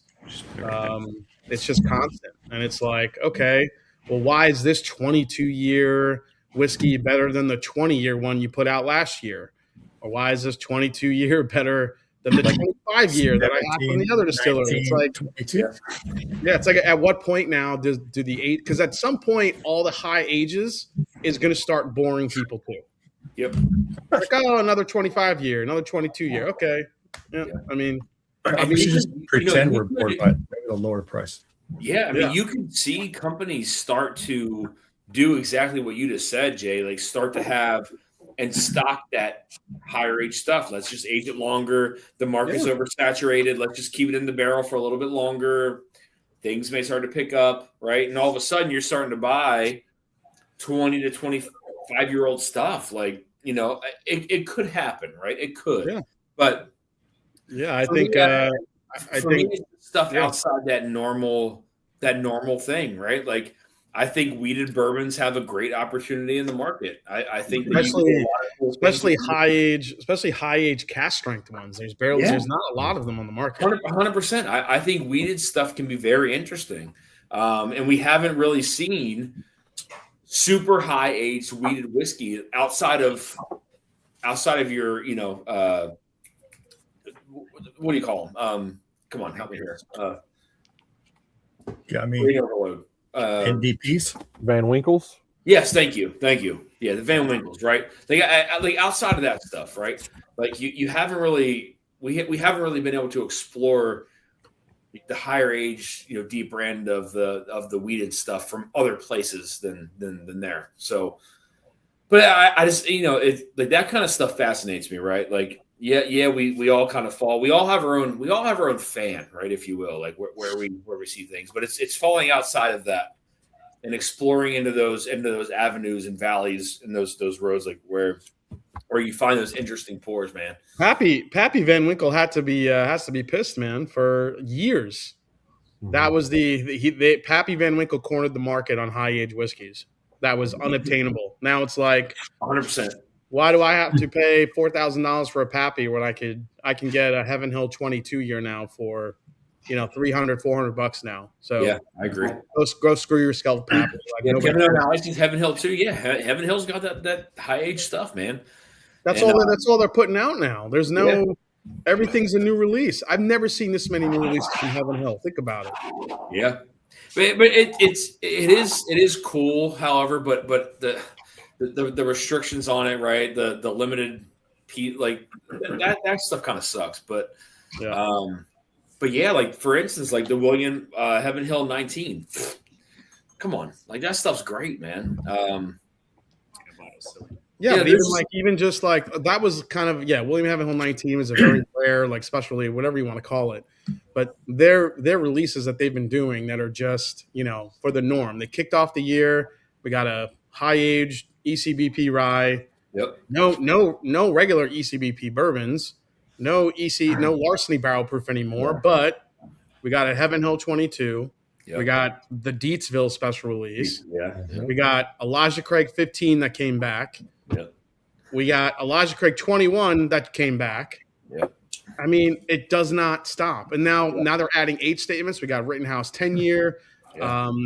The grain to glass bottles that nobody fucking cares about all have now age statements on them. Is the Larceny going to just all picks? They're not doing a barrel proof program? That's all I've seen this year. That's all I've seen this year is picks. I haven't. There's been change the label and then stop putting it out. Yeah. Yeah. Mm-hmm. Yep. But Consort Eric says old whiskey checks multiple boxes. Old, rare, nice packaging. Yeah. I agree. I agree with that. And it usually tastes good. William Heaven Hill 19 in particular hit all the boxes. Not only was it old, but it was hard to get, and it was hazmat or almost hazmat. Yep. Big Vic with the $20 super chat says rigged. Thank you, Vic. That means he's going to win 4 times. You're in it to win it, buddy. Cheers, man. No, it's a great question. That's a great question, and I'm very curious how like people, what people are geared to buy. Is it that stuff that you find normally with bourbon within that fan, whatever your fan may be, like where it ends? I don't know. I think even for us, dude, like think about it. I think in the context, like I know we don't think ourselves as bourbon snobs or even to a much a degree of being a little even worse than a snob. Just say it, like we're kind of bourbon assholes where we will review a bottle, try it, drink it, and say, oh man, this is so effing good. Yeah. And then that bottle stays on my whiskey room floor on the shelf for God knows how long until I see it again. And then I'm tasting the next thing that I think, oh, this thing is freaking delicious too, and I love this. And then that bottle goes on. It's always, and suddenly I have way too much shit. It's always what's the next thing. Yeah, I 100% agree with you, and I mentioned that in a live stream. I don't know, don't ask me when, but it's like you go back and you look at your shelf and it's like, man, I haven't tasted this in a long time. Why? Right? You always ask those whys, and it's just like it's always the next thing that's up on the menu, right? It's the next thing that's coming out. You want to taste it, right? It's the next pick that one of us does that we want to grab, right? The Tennessee bourbons or the Bull Runs, and then next it's the next release, right? And it's just always like that stuff just gets put on a shelf and it sits, and you go back and you taste all these new things, and all of a sudden the Old Glories or the Bull Runs are your 5th, 6th, 7th, 8th option. Yeah, like, and that's a good between. Then in between all the releases, we have picks that we do that we love, and like I can't wait to get that pick in. We have 3-4 glasses of it, and then we put it down because another 2 or 3 come in, and it's like I got to get back to that bottle. Will I ever get back to that bottle? And then I don't know. It's so much whiskey. Yeah, it is. It truly is, and I think I think a lot of us kind of fall into that same boat. I just think the way this market is, it never truly lets us appreciate the whiskey we have in front of us at that time. And the only time I feel like we do get to appreciate it is at week 1. Bottle shares and such. At bottle shares, like moments like the Blitz, or you're doing Pours in the Park, or you're doing whatever event you go to, and you're sharing these with folks, with like-minded individuals, and you're sharing these whiskeys, and you get to talk about it and taste through it. That's when you really get to enjoy them. Yep, I agree. It's a great question. So I mean, great question. I love that question. So it's. I have to say, look, I am not a bourbon snob, but I hang out with a bunch of bourbon assholes. It's funny you mention that because I was arguing with the lady at the liquor store Saturday at the gas station liquor store about a good look. The prices of stuff and retail prices. I wasn't really arguing with her. So they keep their shit behind the counter. They have bundles of stuff. They had like a Weller single barrel was back behind there with something else. And I didn't know what the price was. Oh, they had that Weller single barrel at the grocery store raffle for like $70, or it was 80, whatever it was. And she's like, wow, they must. I said, well, that's retail. She's like, no, that's not retail. Retail's like $225 or something. Well, that's more like secondary. No, secondary is like $600. Okay, well, the grocery store, they had it for $80. That's what they had. Well, it was a draft. They had one bottle. It was a raffle. You had to get picked to buy it. Well, they must buy that stuff in bulk to get prices like that. What bottle was this? Weller what? Weller single barrel, the orange. Weller single barrel. The orange label Weller. Yeah. So that one was like whatever it was, 70 or 80, and the CYBP was like $10 less. Whatever it was, like 70 to 80 or 60 to 70 at the grocery store. And then she's like, hey, look, those have been hitting like every other week. All I of them. started off. I walked in the store, started looking at all this stuff. They got a lot of shit in that store. Yeah, those are not rare anymore. Those are But not yeah. rare No. anymore. No. But How they many have more of these? And cigar again, blend, these- $200 on the shelf at retail. I'm like, okay, well, there's retail bottles here. Why not? Yeah. Why not? Why not? because it's Buffalo Trace, and they probably had to. Yeah. They probably had to do naughty things to get a. She was Weller. trying to sell me the Kyle Busch Rebel. She's like, oh, you need to get this Rebel. It's got Kyle Busch on it. Okay, I don't fucking care. Ryan Shrimp Like, even- says, even- I look for age-stated rye. Yeah. And then he says, also been digging the Sazerac Foolproof, great value. And yeah, I agree.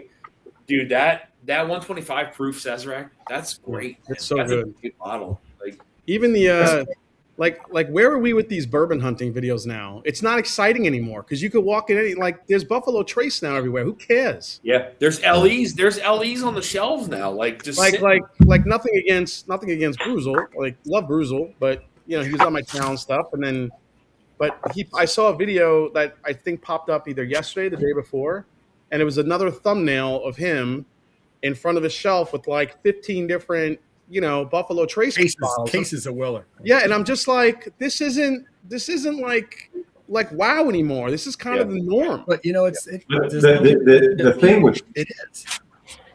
the thing with that is the half-life on those kind of videos and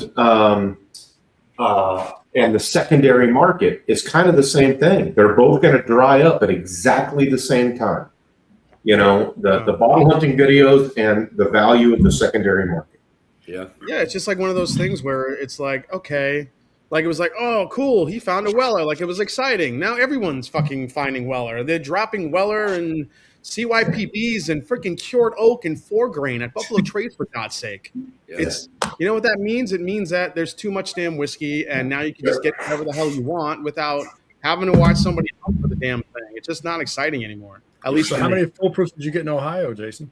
I didn't get any. I didn't go to that fucking event. James Lay says, when hunting videos, when was hunting videos cool in the first place? Question mark. Make Bruzel. What does it make Bruzel? No, I mean, people still watch them. I get it, but Yeah. Make know, Bruzel that- less interesting again. Yeah. Stories about the whiskey, and then the stories that happen when you share whiskey make it all sweeter. I agree. you know. OHLQ flooded the Ohio market. Weller foolproof. Yeah, did you hear about the event they did here in Ohio? So they did a whole Sazerac event for a couple days, one in Cincinnati, Columbus. I don't know if they went to Cleveland or not, but they basically picked a location and you just get there and you get a lottery ticket to get a chance to buy I think it was Blanton's straight from the barrel, Weller, the Eagle Rare 30, I think Eagle Rare 30? not Eagle Rare 30. Is it Eagle Rare 30? Yeah, the new Eagle Rare 30. Oh wow. Okay. Yep. I never. So they had all the Double high, Eagle they Rare, had all the $5,000 all the bottle, crazy, is it? yeah. The Daniel Weller that had all the high price Oh, bottles. okay, Eagle Rare okay. 25. I don't know what that is. What was the 30-year one that came out? But Blade and Bow. Somebody had it in the chat earlier. Blade and Bow 30. No, it And was Blade and Bow. Buffalo Trace. Then you had. Was it I don't the know. well? I don't know. Because I saw it on the thing. I think they had. I think Yeah. a couple places had the 30-year. Okay. I don't know what that is. There was the OFC. There was the double Eagle Rare. Oh yeah, the 30 was in Columbus. So here you had a shot to buy the Eagle Rare 30. So Oh. Wow. and like, dude, they had 1,200 people that showed up to this shit. Oops, not gonna do it. It was nuts. I'm like, Not why gonna is do this, it. like why is this still a fucking thing? And like that many people are willing to spend fucking 15 grand on a fucking bottle because it comes in a box and it lights up. Yeah. Yeah, I am. I mean, come on. All right, well, I mean, look, I'm like, look, everybody does what they Hater. want. I can't. Hey, you what's know, it taste like? I don't know. I'm not opening that shit. Yeah, I feel like everyone has the right to do what they want with their own money. That's right. I'm just saying, it still amazes me the One person. excitement that Buffalo Trace builds up and the amount of Yeah. still Imagine hunting buying videos, that bottle and popping it to share with everybody in line.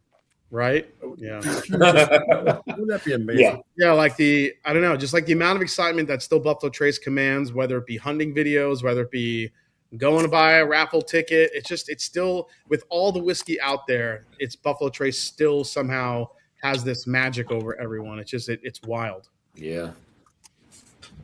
I agree completely, man. Like it's I mean, look, you like what you like. Yeah. Not saying Buffalo Trace makes bad, but they make obviously very, very good, sweet, approachable whiskey with some real hitters in there. I get it, but I mean, my God. The 4 grain this year was only 6 year roughly. The OG. Not the same. People need to get over Buffalo Trace. Yeah. Yep. 30 was in Columbus. Yeah, one person did buy it. There you go.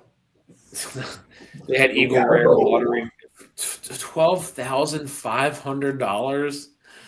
Dude, at the 30. It's mind blowing, man. Yeah. Well, what was it? Daniel Weller, was it like $7,000 or something? I mean, for $12,500, I could find you so many bottles of pre-fire Heaven Hill that would just smoke that shit every fucking day, dude. For that kind of money, that's insane. And here's the thing: like you wanna invest in the bottle with the Buffalo Trace. Well, that doesn't track either because nobody's making money on that on secondary. Yeah. I mean, James says it perfectly, right? Like, so everyone has the right to do what they want with their money. Doesn't mean they're intelligent. It just means they have the funds to do dumb shit. I mean, let's be honest. Most of the guys that are buying this, it's a dick measuring contest. They want to put the bottle on their shelf and say they have it. That's what it is. It's what most of us want to do with some bottles of whiskey, not maybe the $15,000 ones, but with some bottles. You know, they want to put that thing right on their shelf and say, "Yep, I got that. I got that. Yeah, I got that." I agree. Well, apparently I have a micro penis. Well, listen, if you have a bottle of Eagle Rare 30 and you drive a pickup truck, you probably have a small dick. Damn. That's why I drive a Sonata. Yeah, John Legaba, what's up, buddy? Says it's a status symbol. You didn't say anything about the bottle. Exactly. KC9, 120 is like $50 right now. KC12 is like 60. Just saying. Yeah, see that. Not those KC12 cash friends. Yeah. Oh, yeah. Where is the cash strength? I don't know. Yeah, totally. Maybe it's gonna be one of I those. know they had that one release that was at the distillery. It was 15 year. Eric, Connoisseur Cigar, dude. I hope that timing lines up for that. To be honest, that would be incredible. That'd be great. Oh, that would be sick. You guys have the first opportunity. Perfect. So James Lay says, think about Watch Hill proper. They're selling Double Eagle for $500 an ounce. That's $12,500. They bought it for $2,000 wholesale from the distributor, and it sells. Dude, I mean, yeah. The bars could clean up on that. Some of them, the ones that are willing to pay the prices. Yeah. You know? God. You know, it's crazy. Jason, thank God my husband doesn't drink. You were 30. It's all right. The guys that are buying it aren't drinking it either. They're just,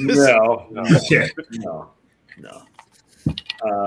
What if you have a pickup and a small penis? You're really gonna deal with you for 30 asking for I love that. That's awesome. That's awesome. Oh shit. That's funny. Oh, Hooper.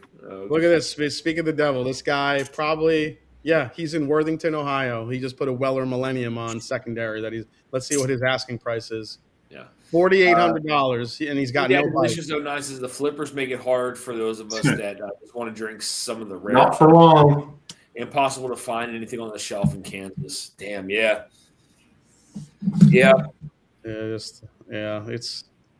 But yeah, I mean, look, flippers. I think, look. You can hate the flippers, like the flippers, whatever your feelings are.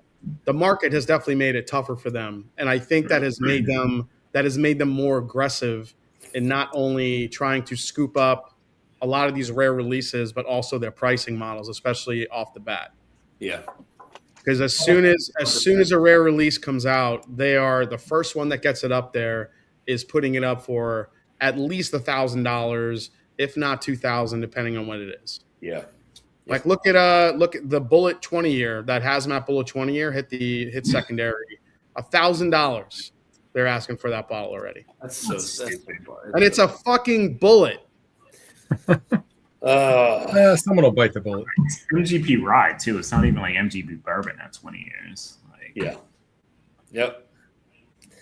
Actually, Yeah, I mean, well, that's I don't know if that's it's MGP Rye, to be honest, actually. Yeah, it is. It is. It's It is. MGP Rye. Is it? Okay. It is 20-year hazmat MGP Rye, which listen, I'm sure it's delicious, but my God, $1,000 guys are trying to flip this shit for. Whiskey Habit says, operator would like to report a mass murder. Jason Calori just killed about 500,000 Buffalo Trace Strands fans. And you will not make next year's list either, Jason. Flippers and I didn't talk about Buffalo Trace. I just Martin talked about Mack. some of the guys that buy Buffalo Trace. Yeah. Yeah. Yeah, I mean, there's just, again, there's people that have and follow and are just dedicated and with a brand.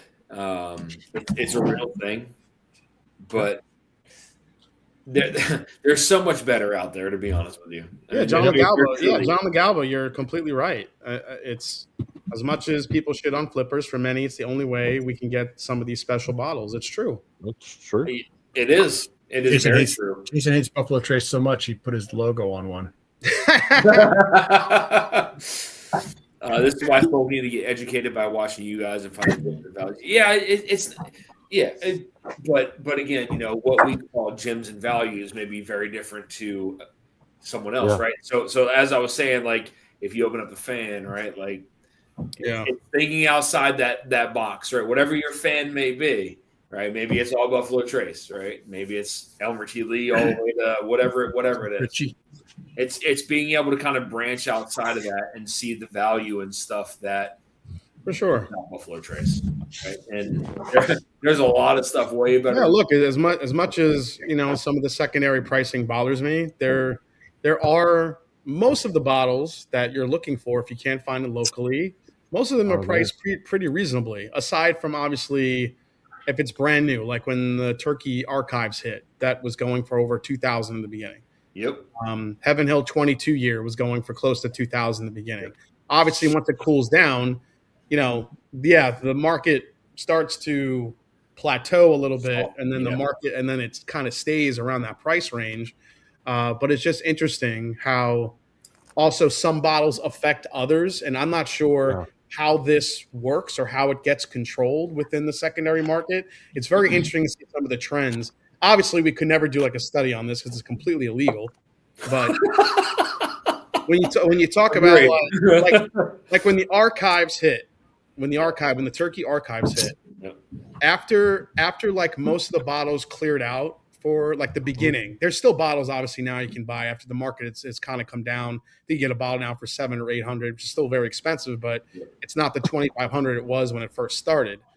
But all of a sudden, after that dropped, all of a sudden you saw a massive like flood of Russell's 15s hit the secondary market, going at $800 to $900 a pop. So it was like this other trend started. And now I'm seeing it with Russell Single Rickhouse. Camp Nelson E is now popping up again all over secondary. So like people obviously see these trends happening on secondary and they just start putting their own bottles up there. And it just starts this whole like trend like throughout all the secondary market. Like it's just kind of weird how it happens. I agree. It's completely organic. Like it just happens. Like there's nobody like on the bat phone going, all right, everybody put up their Russell 15. It just happens. It's kind of crazy. Kevin says, it's communities like these that help people be aware of great whiskey, almost like graduating from Buffalo Trace Grammar School. Yeah, it is. Yeah, it is, right? There's things beyond Buffalo Trace that people need to experience. And it exercises the fact that like people need to get outside of people that are in that mindset of, hey, I only got to follow this one brand. Only this one brand is great, right? It's not the truth, right? Yeah. There's so much better whiskey out there than that. And look at Richie. Look at Richie changing the world one flipper at a time. Look what he read down. Didn't know one flipper and slowly converted him to open and enjoy. That's right. That's right. One flipper at a time. He's talking about Vic doing the Lord's work. We are going to see Richie Z at the Bardstown Blitz this year. Like, this I'm isn't saying- small talk. Like this I is hope- real. This is real talk. Yo. And Like, I hope nobody gets huge. upset. But before I release them to everyone, I'm sending the link to Richie first. yeah. Once he buys his ticket, I'll release it to everybody. Richie, yeah. Oh. People are going to finally see Richie Z at a meetup, and it is going to be beyond epic. Beyond. Greg Bean, Have an entourage of all entourage. Richie is in every whiskey group chat Cheers, for the Richie. longest time. Yep. Oh, I know. I've talked to Richie not only through here but through text message, deep conversations.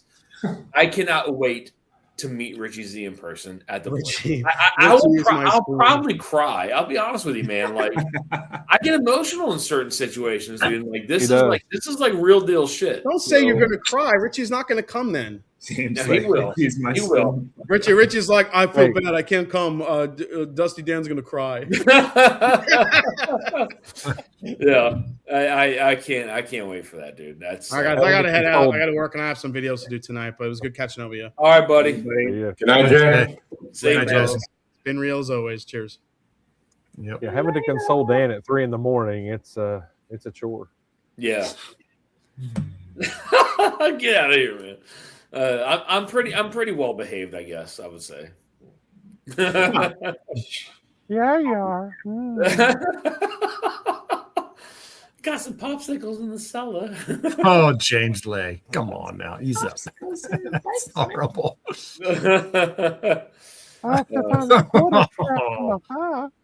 That sounds. Richie will be there. I can't wait, to be honest with you, dude. You know, I've met, I think in this we all need to show up with the Richie Z mask. So it's like, who's the real Richie Z? You'll know Richie What's Z. my line? You'll know Richie Z when you see it. For the rear It's, Richie Z. I stand up. can't wait. I'm truly looking forward to meeting Richie again. Yeah, we've had some great heart-to-heart conversations. And, I think I've poured my heart out to him. He's poured his heart out to me. But it's going to be good. So it's going to be good, to say the least. Richie's new Pappy 23. There you go, Richie Z. Sign-up table. I mean, you talk about a guy who has been in chats across the whiskey tube for years, right? Not just a year or two, years, right? Richie Z's talked to me since 2019, right? Like when I first started the channel, probably even prior to that, if I go back, probably even prior to that. But not only just me, across streams, right? Like has impacted people across streams. And that says a lot, that says a lot. When you put your time and dedication and devotion into talking to people and trying to, brighten the world one person at a time, seeing Richie Z is going to be monumental. So, Dan, I'm at level with Chris and Bobby Bad Axe, so they know I'm not a bot. Richie, I know you're not a bot, buddy. I talked to you on the phone that one night. I'll be honest. I'll be transparent with you for just real quick, just for 1 second. I talked to Richie one night on the phone, and it was a very rough conversation I had with Richie Z. I'll say that. I don't want to say what we talked about, but it was very heartfelt, and I'm sure he remembers it. And I wasn't expecting it, and I think I was driving home at the time, which I shouldn't have done. I now take an Uber, but it was one of the best kind of deep felt conversations. It was fairly short, right? I don't know how long the conversation was, but it was such an impactful conversation that I had with him, and it felt just so true and so real. And it was the first time I talked to Richie on the phone, and it was I never forgot it. So it was pretty awesome, man. I'll say that. So the people in the community are so gracious. To be honest, you never know when someone needs a thank for 10. Probably. Yeah. Whiskey habit. That let me highlight that. That's so true. Yeah, I love that. Our buddy Brent. I do, Richie. I remember. Yep. I tried to reach out to him, man, but I think he shut his phone off. So I can vouch for Richie too. Yeah. Yep. Good stuff, man. All right, Toby, let's get into these giveaways here so that we can have a few drinks after this. Just a few. So tonight again, thank you all for the super chat. Just so I'm on top of things, what's the last entry you have? Venmo, PayPal. That is from Doc for $10, and that was an hour ago. Okay. Doc. We're all good then. That was from the Doc. All right. So again, guys, tonight there is quite a bit of giveaways. So I know Toby had 3 separate sample giveaways, almost like rating his pantry, if you will. There you go. You reach out to him and you guys discuss what samples it is that you want to have to get. That's through you guys and Toby's. That's 3 separate sample giveaways there. We do have a sample of the Old Carter batch number 15. 1 sample of that. We have 1 sample of the Pride of Indiana batch number 1. Straight American whiskey. We have a sample of the Michter's Fort Nelson that we did the Pour Your Own from 2019. We have 1 sample left here of the Jack Daniel's Special Barrel Small Batch Rye from Boiler Hill, 142.7 proof. We also have the probably 2 ounces easy of K-Luke, batch number 15, 118 proof. We have probably 2 ounces of the blended straight bourbon aged 7 years, 100 proof, batch number 5 from K-Luke. We have 2 samples of the Old Weller from Stitzelweller, bottled in 1982, distilled mid to late 70s. We also have a sample of the Knob Creek 21 as well, and I think that was everything, if I remember correctly. 1982 is when I graduated from 8th grade. That is crazy. Wasn't even born yet. God. We'll do 1 more final sample of the Cabin Still as well from Stitzelweller from the mid-50s. So we'll throw that in the mix as well as the final sample. Damn. If we're reading That's a lineup right there. Look at the chocolate cereal. Nice, Sandeep. Cheers, buddy. All right. So we are good. Toby, let's go ahead and spin this bad boy up. Got it. What do you want to spin for first? Let's do the sample that you have. Rum's is shit, Richie. What are we doing? Let's do the Toby samples first. All right. Toby. Top Jimmy number 1. Top Jimmy speaks. Joe. Guacamole. Who could that be? Who is that? Rigged. This shit is rigged as shit. Who's That guacamole? Big? That's Big Vic. Okay. That's the rigged entries. Congrats, Vic. Congrats. Number 2. Who does number 2 work for? Let's see it again. I am not a number. James Lay. Congrats, James Lay. James Lay. Come on. And number 3.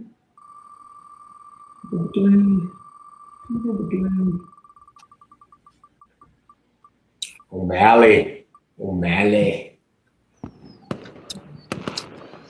Couldn't get Here's it. Kevin O'Malley. It's a good thing Top Jimmy didn't win Top Jimmy samples. That would Thank help. God. All right, what are we doing? All right, next we are going to go ahead and do the sample of the Cabin Still distilled mid-50s. Here we go. Round and round it goes. Will it stops? Nobody knows. Look at all those Mike T's. One more. Mike T. Doc. Oh, Mike T. Congrats, Mike T. Shit is rigged. And that's got to just be by like a hair. Congrats, Mike T. Next, we will do the sample of the Michter's Fort Nelson. Missed it by Michter's Fort Nelson. Doc, blonde or black? gray. They're a little more wiry. Oh, okay. Who?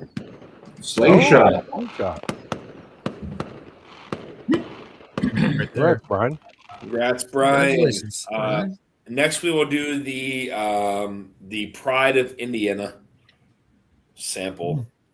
POI. Point of interest. Point of entry. Go Raiders! Here you go, Coach. Coach. Go Eagles. Go Steelers. Next, we're going to do the sample of the Old Carter batch number 15. That's okay. I'm okay with that. And I'm nowhere to be seen. Slingshot. Shot. Brian. Oh, Rigged. He's saving on shipping. That's all I'm Yep. next, we will do the sample of the K. Luke batch number 15.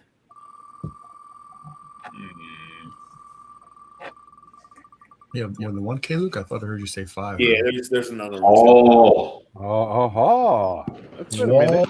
William Hall. Wall. Wow. So next we will do the K. Luke batch number 5 of their 100 proof 7-year. Ooh. So I just fucked your rigged. Okay. Oh, wow.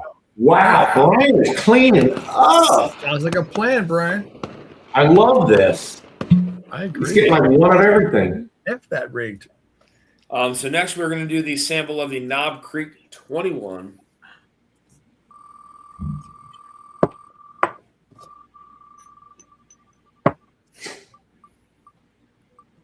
Cardo.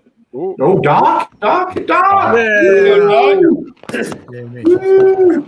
Got lucky on That's the right where side of the line that right time. there, buddy. Man, thank you. Congrats, Duck. Next, we're going to do the sample of the Jack Daniels from Boiler Hill, 142.7. Slapshot says the wheel knows a legend when it sees one. Yeah, it does. Look at that. Boom. Oh my God, dude! Wow. That's awesome. That's awesome. That is wild. great. All right, so last two samples is going to be one sample of the Weller 107 Gold Vein. Here we go. Sample number 1. And they'll probably go to Vic. Brian hit it. Come on, Slingshot. Mike T. Mike, too. Nice, Mike That's T. That's a sample well spent right there, boy. Yeah. And the last sample of the Weller 107 Gold Vein goes to last sample tonight, guys. Again, thank you all for the Venmo super chats, guys. Much appreciated. So, Well, thank you for doing this, Dan. of course, Yeah. man. Thank you. Of course, as always. I love sharing. So, as you guys know. Coach. Raiders. Cheers, Coach. Bourbon Coach. There we go. All right. Thank you all again for everything, guys. That was an awesome giveaway. Toby, thank you for donating towards that. I greatly appreciate that, man. Thank you. Very nice. Thank you. No. Thank you. Oh, thank you. Why is it called Gold Vein, Dan? It's Richie so wants when to you know. where is it? on the label. I reach it. The label has a Don't like fall, a don't mine. fall. It's a mining reference, or like an upside down Snickers bar reference. Wrong kind. Let me see if I can zoom in. Toby, can you zoom in? Do what? Oh yeah, hold on Zoom one in on second. this? Yeah. There you go. I know it's kind of hard to see, but see the gold veins? Oh, there you go. Yeah. Yep. So this is one of the old school Stitzelweller, old Weller 107s. So it's like in the bottle, in the glass, or Yeah, it's ingrained in the painted glass. on. Yep. Goldschlager. Yeah. Goldschlager. Oh shit. Yeah. Hey, they make a Goldschlager 107 proof for y'all, just so you know. Yeah. I mean, it And gives a box. Fireball a run for its money. I'll say that. Right back. What's it taste like besides? Yeah. Is it also like cinnamon whiskey, or is it more like that Sambuca crap? What's the Goldschlager taste like? Oh god. Yeah, Sambuca. Even though it's not a whiskey, it's technically a schnapps. Yeah. I want to say it's a little more vibrant, and a little bit thicker. That's because it's schnapps, like syrupy. Yeah. But I don't know what you mean by vibrant. What does it taste like? Well, if you were comparing an 80 proof or the 86 proof Goldschlager versus even the Dragon's Reserve, So is it cinnamon whiskey like or not? Yeah, it is. It's cinnamon. That's what I'm saying. Okay. Yeah. You said Fireball, so that's why I didn't know what it was. Mhm. Like. Okay. I would still say it's punchier. Well, it's higher, a little higher proof. Yeah. Well, even in the 86 versus 80, or it's still punchier. It's still more than liqueur because it's not 70. Okay. But between Goldschlager, It's like bad decisions Fireball, in college to me. I'd still rather sip on Goldschlager. Yeah. I'm not a Sambuca black licorice fan. So people are like, Oh, no. No, thanks. You just got to take the Goldschlager and strain it and like sell the gold. Yeah. It's got a little flex in there, right? It's got this gold leaf inside there. That's got to be worth something. More bad decisions. Have gold prices gone up? I need like 50 cases of Goldschlager. You've got enough gold to do nothing with. You can make a pinhead. All right. And speaking of, hey Dan, what's going on? Hello. Bad comment to return to. Slapshot says my wins are always due to the generosity of Ed. Cheers, Ed. He's the man. Yeah. Uh-huh. Indeed. Goldschlager tastes like bad decisions. Acknowledged to me. Yeah, you're not kidding there, dude. That shit's rough. Goldschlager shots were too bad. All right, guys, I'll have one more pour with you. I am literally running on fumes. So, Can we switch back to like the condensed one? So I'm like, I'm gonna move over here to be like in the middle, and there we go. Yeah, perfect. There we go. Okay. I don't know how it switched. I didn't do it. Still not in the middle. It was Toby It's when he showed it's like it was condensed, and you can only see like on the side of your head. Yeah, you're like, you only see Drill, that. just be as wide as I am and take up the whole screen no matter what you do. Christian, do me a favor. One of the samples I sent you, this was maybe a month ago. I have to look back and see. There's a sample you won that got caught up and stuck at a place in somewhere.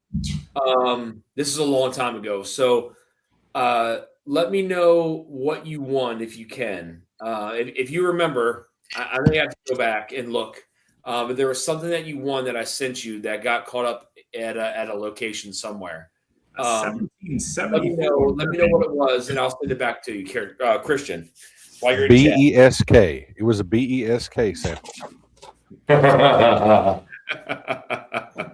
You're horrible, man. Yeah, Christian, let me know what it was, buddy. I'll send it back out to you. I can't remember. If you remember off the top of your head, let me know. But I know I owe you. Thanks, Josh. Google's your friend, isn't it? All right, guys. What's the last pour? What are we sipping? You tell me. I just finished that. Yeah. Pour. Oh, my bottle's gone. Jesus, how much you got left in that?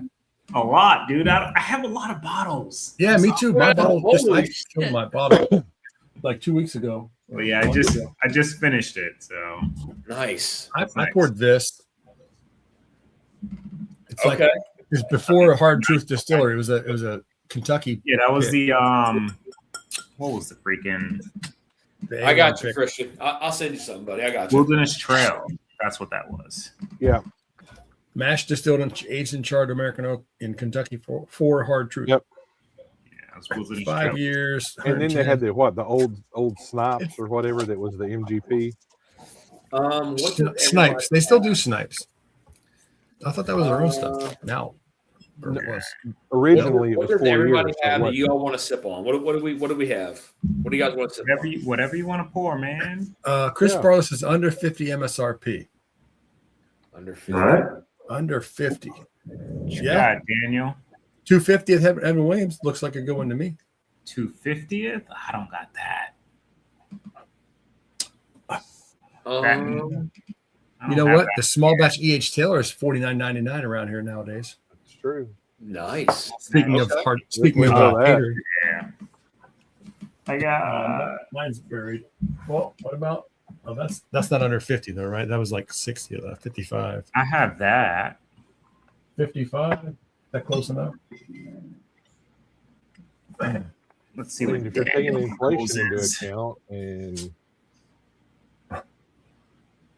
Carry the one. yeah, Carry the 2, Depends 3, how 4, 5. what kind of an accountant you are. I mean, OGD 7-year? I ain't got that. Let's No. Dan. Oh, actually, I do have a 7. That's not- make Toby pick OGD sevens. That's not under $50. The 7 years on the 50. Old Granddad 7-year bottled and bond. Yeah, it was. It was like It's like Oh, yeah. I'm sorry. I'm thinking the 114. Sorry. Yeah, you're right. One pour.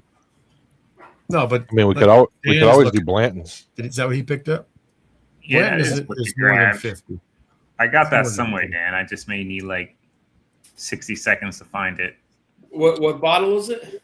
I have that bottle. What bottle? The bottle. What's in your hand? Bottled and bond 7-year? Bottle and bond? Yeah, I have, 7-year or no? That's tote whiskey for me right now. No, I ain't got.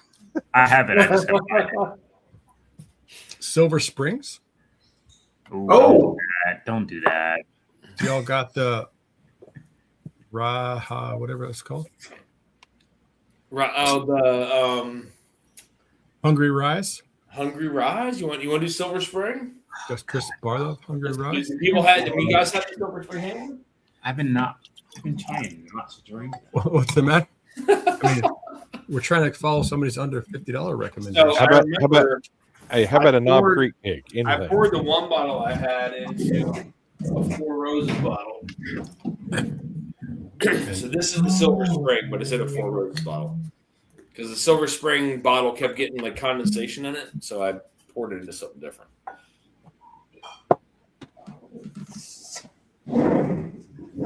All right, so we'll do the Silver Spring. This bottle was lighter than I thought when I picked it up. Ouch!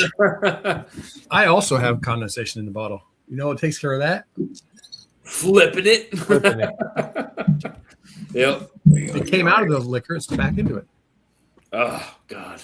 I do have another one. I do have another This one of these in smells the pretty basement.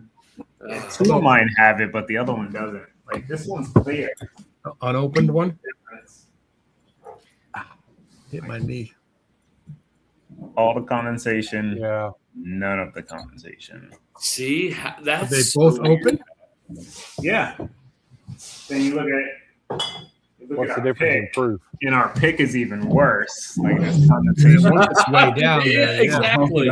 Yes. Darrell, That's what's the difference in proof?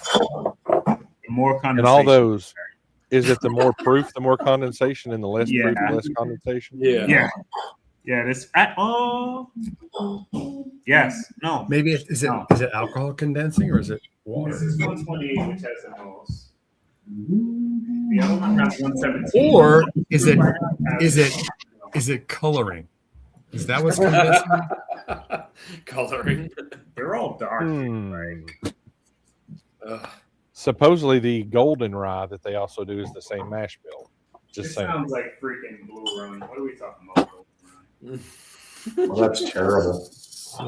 My Silver Springs is also outside, so I'll go with that. Ooh. Is that the rye or the bourbon? It's the rye. Rye. Okay. I got that. Jack Daniels rye. But that's not. Yeah, under this 50 this was the hill I had to die on, and we actually went with it. So yeah. Yes, What hill? indeed. Look, What was that hill called? Koi? Like it's Slop? It actually is koi. Christian says, "Is it good?" You had a hill to die on. It might as well be Question koi. mark. Does that mean the angel share is getting trapped? Maybe, in a sense, I guess it could be. Shimmy says, "I smoked the bottle of Silver Springs I had so fast." There's conversation. Did you get it? I know 3 stores that still have at least 1 case of Silver Springs, but Nashville has not gotten any in like 4 months. Buy it. They're all good. Some better than others. Yeah. Shit, the one that Jeff sent me in a blind was like, I would have never guessed that's a rye whiskey. That was the most recent thing. Yeah. I I said it was high rye because I like you could taste that it was like there was some spiciness to it, but I would have never guessed it was a full rye, not at all. It just didn't taste that way. But their mash bill's crazy though. It's like it's 65% rye. Mm-hmm. And didn't we guess that the 20% was also, or maybe it was a malted rye instead of regular rye too? That's what we it says 20 we don't of Silver Springs. Yeah, it says 20% malted barley right under where it says rye whiskey. No. We're saying rye. Yeah, where the taste reminds us of malted rye, so it doesn't classify that the 75. Oh, you guessed it in a blind. That's what you're saying.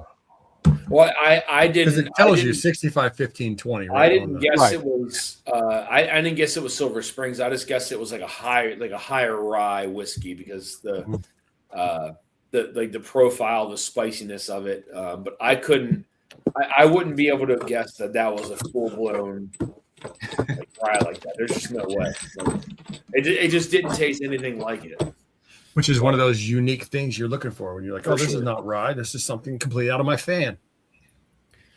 Shimmy says, I went to go buy the Silver Springs in Omaha today. Found the shelf empty. Damn. Yep. Dude, that rise. God, that's crazy, man. You poured with the Hungry Rise? Yeah. Oh, God, yeah. Yeah. I get a message from OH. She's like, why don't you want to pour the Silver Springs? I don't want to finish it, damn it. Like, do you have is that your last bottle? No. Okay. It's last Darrell, you bought 12 bottles of it. What are you talking about? I bought a couple. This is the one that I actually have some backups of because it's my favorite pickle. He doesn't want to finish his 4th to last bottle. Mm-hmm. You sound like Jeff with his bull run. Second. Yeah. Yep. Well, remember, right? So Jeff buys 6 of everything. I think at least 6 of everything we do. So a case, yeah. That's funny. JD Heritage is now, Mm-hmm. Oh, dude, that is so good, man. That is such a good rye whiskey. Holy shit! I tried this at the Barrels Throat meetup last year. That somebody had a bottle of Silver Springs rye at the bottle share meetup thing. Out of the 13 single barrels of those that I've had, that one's my favorite. This was the only other one I ever bought a backup of.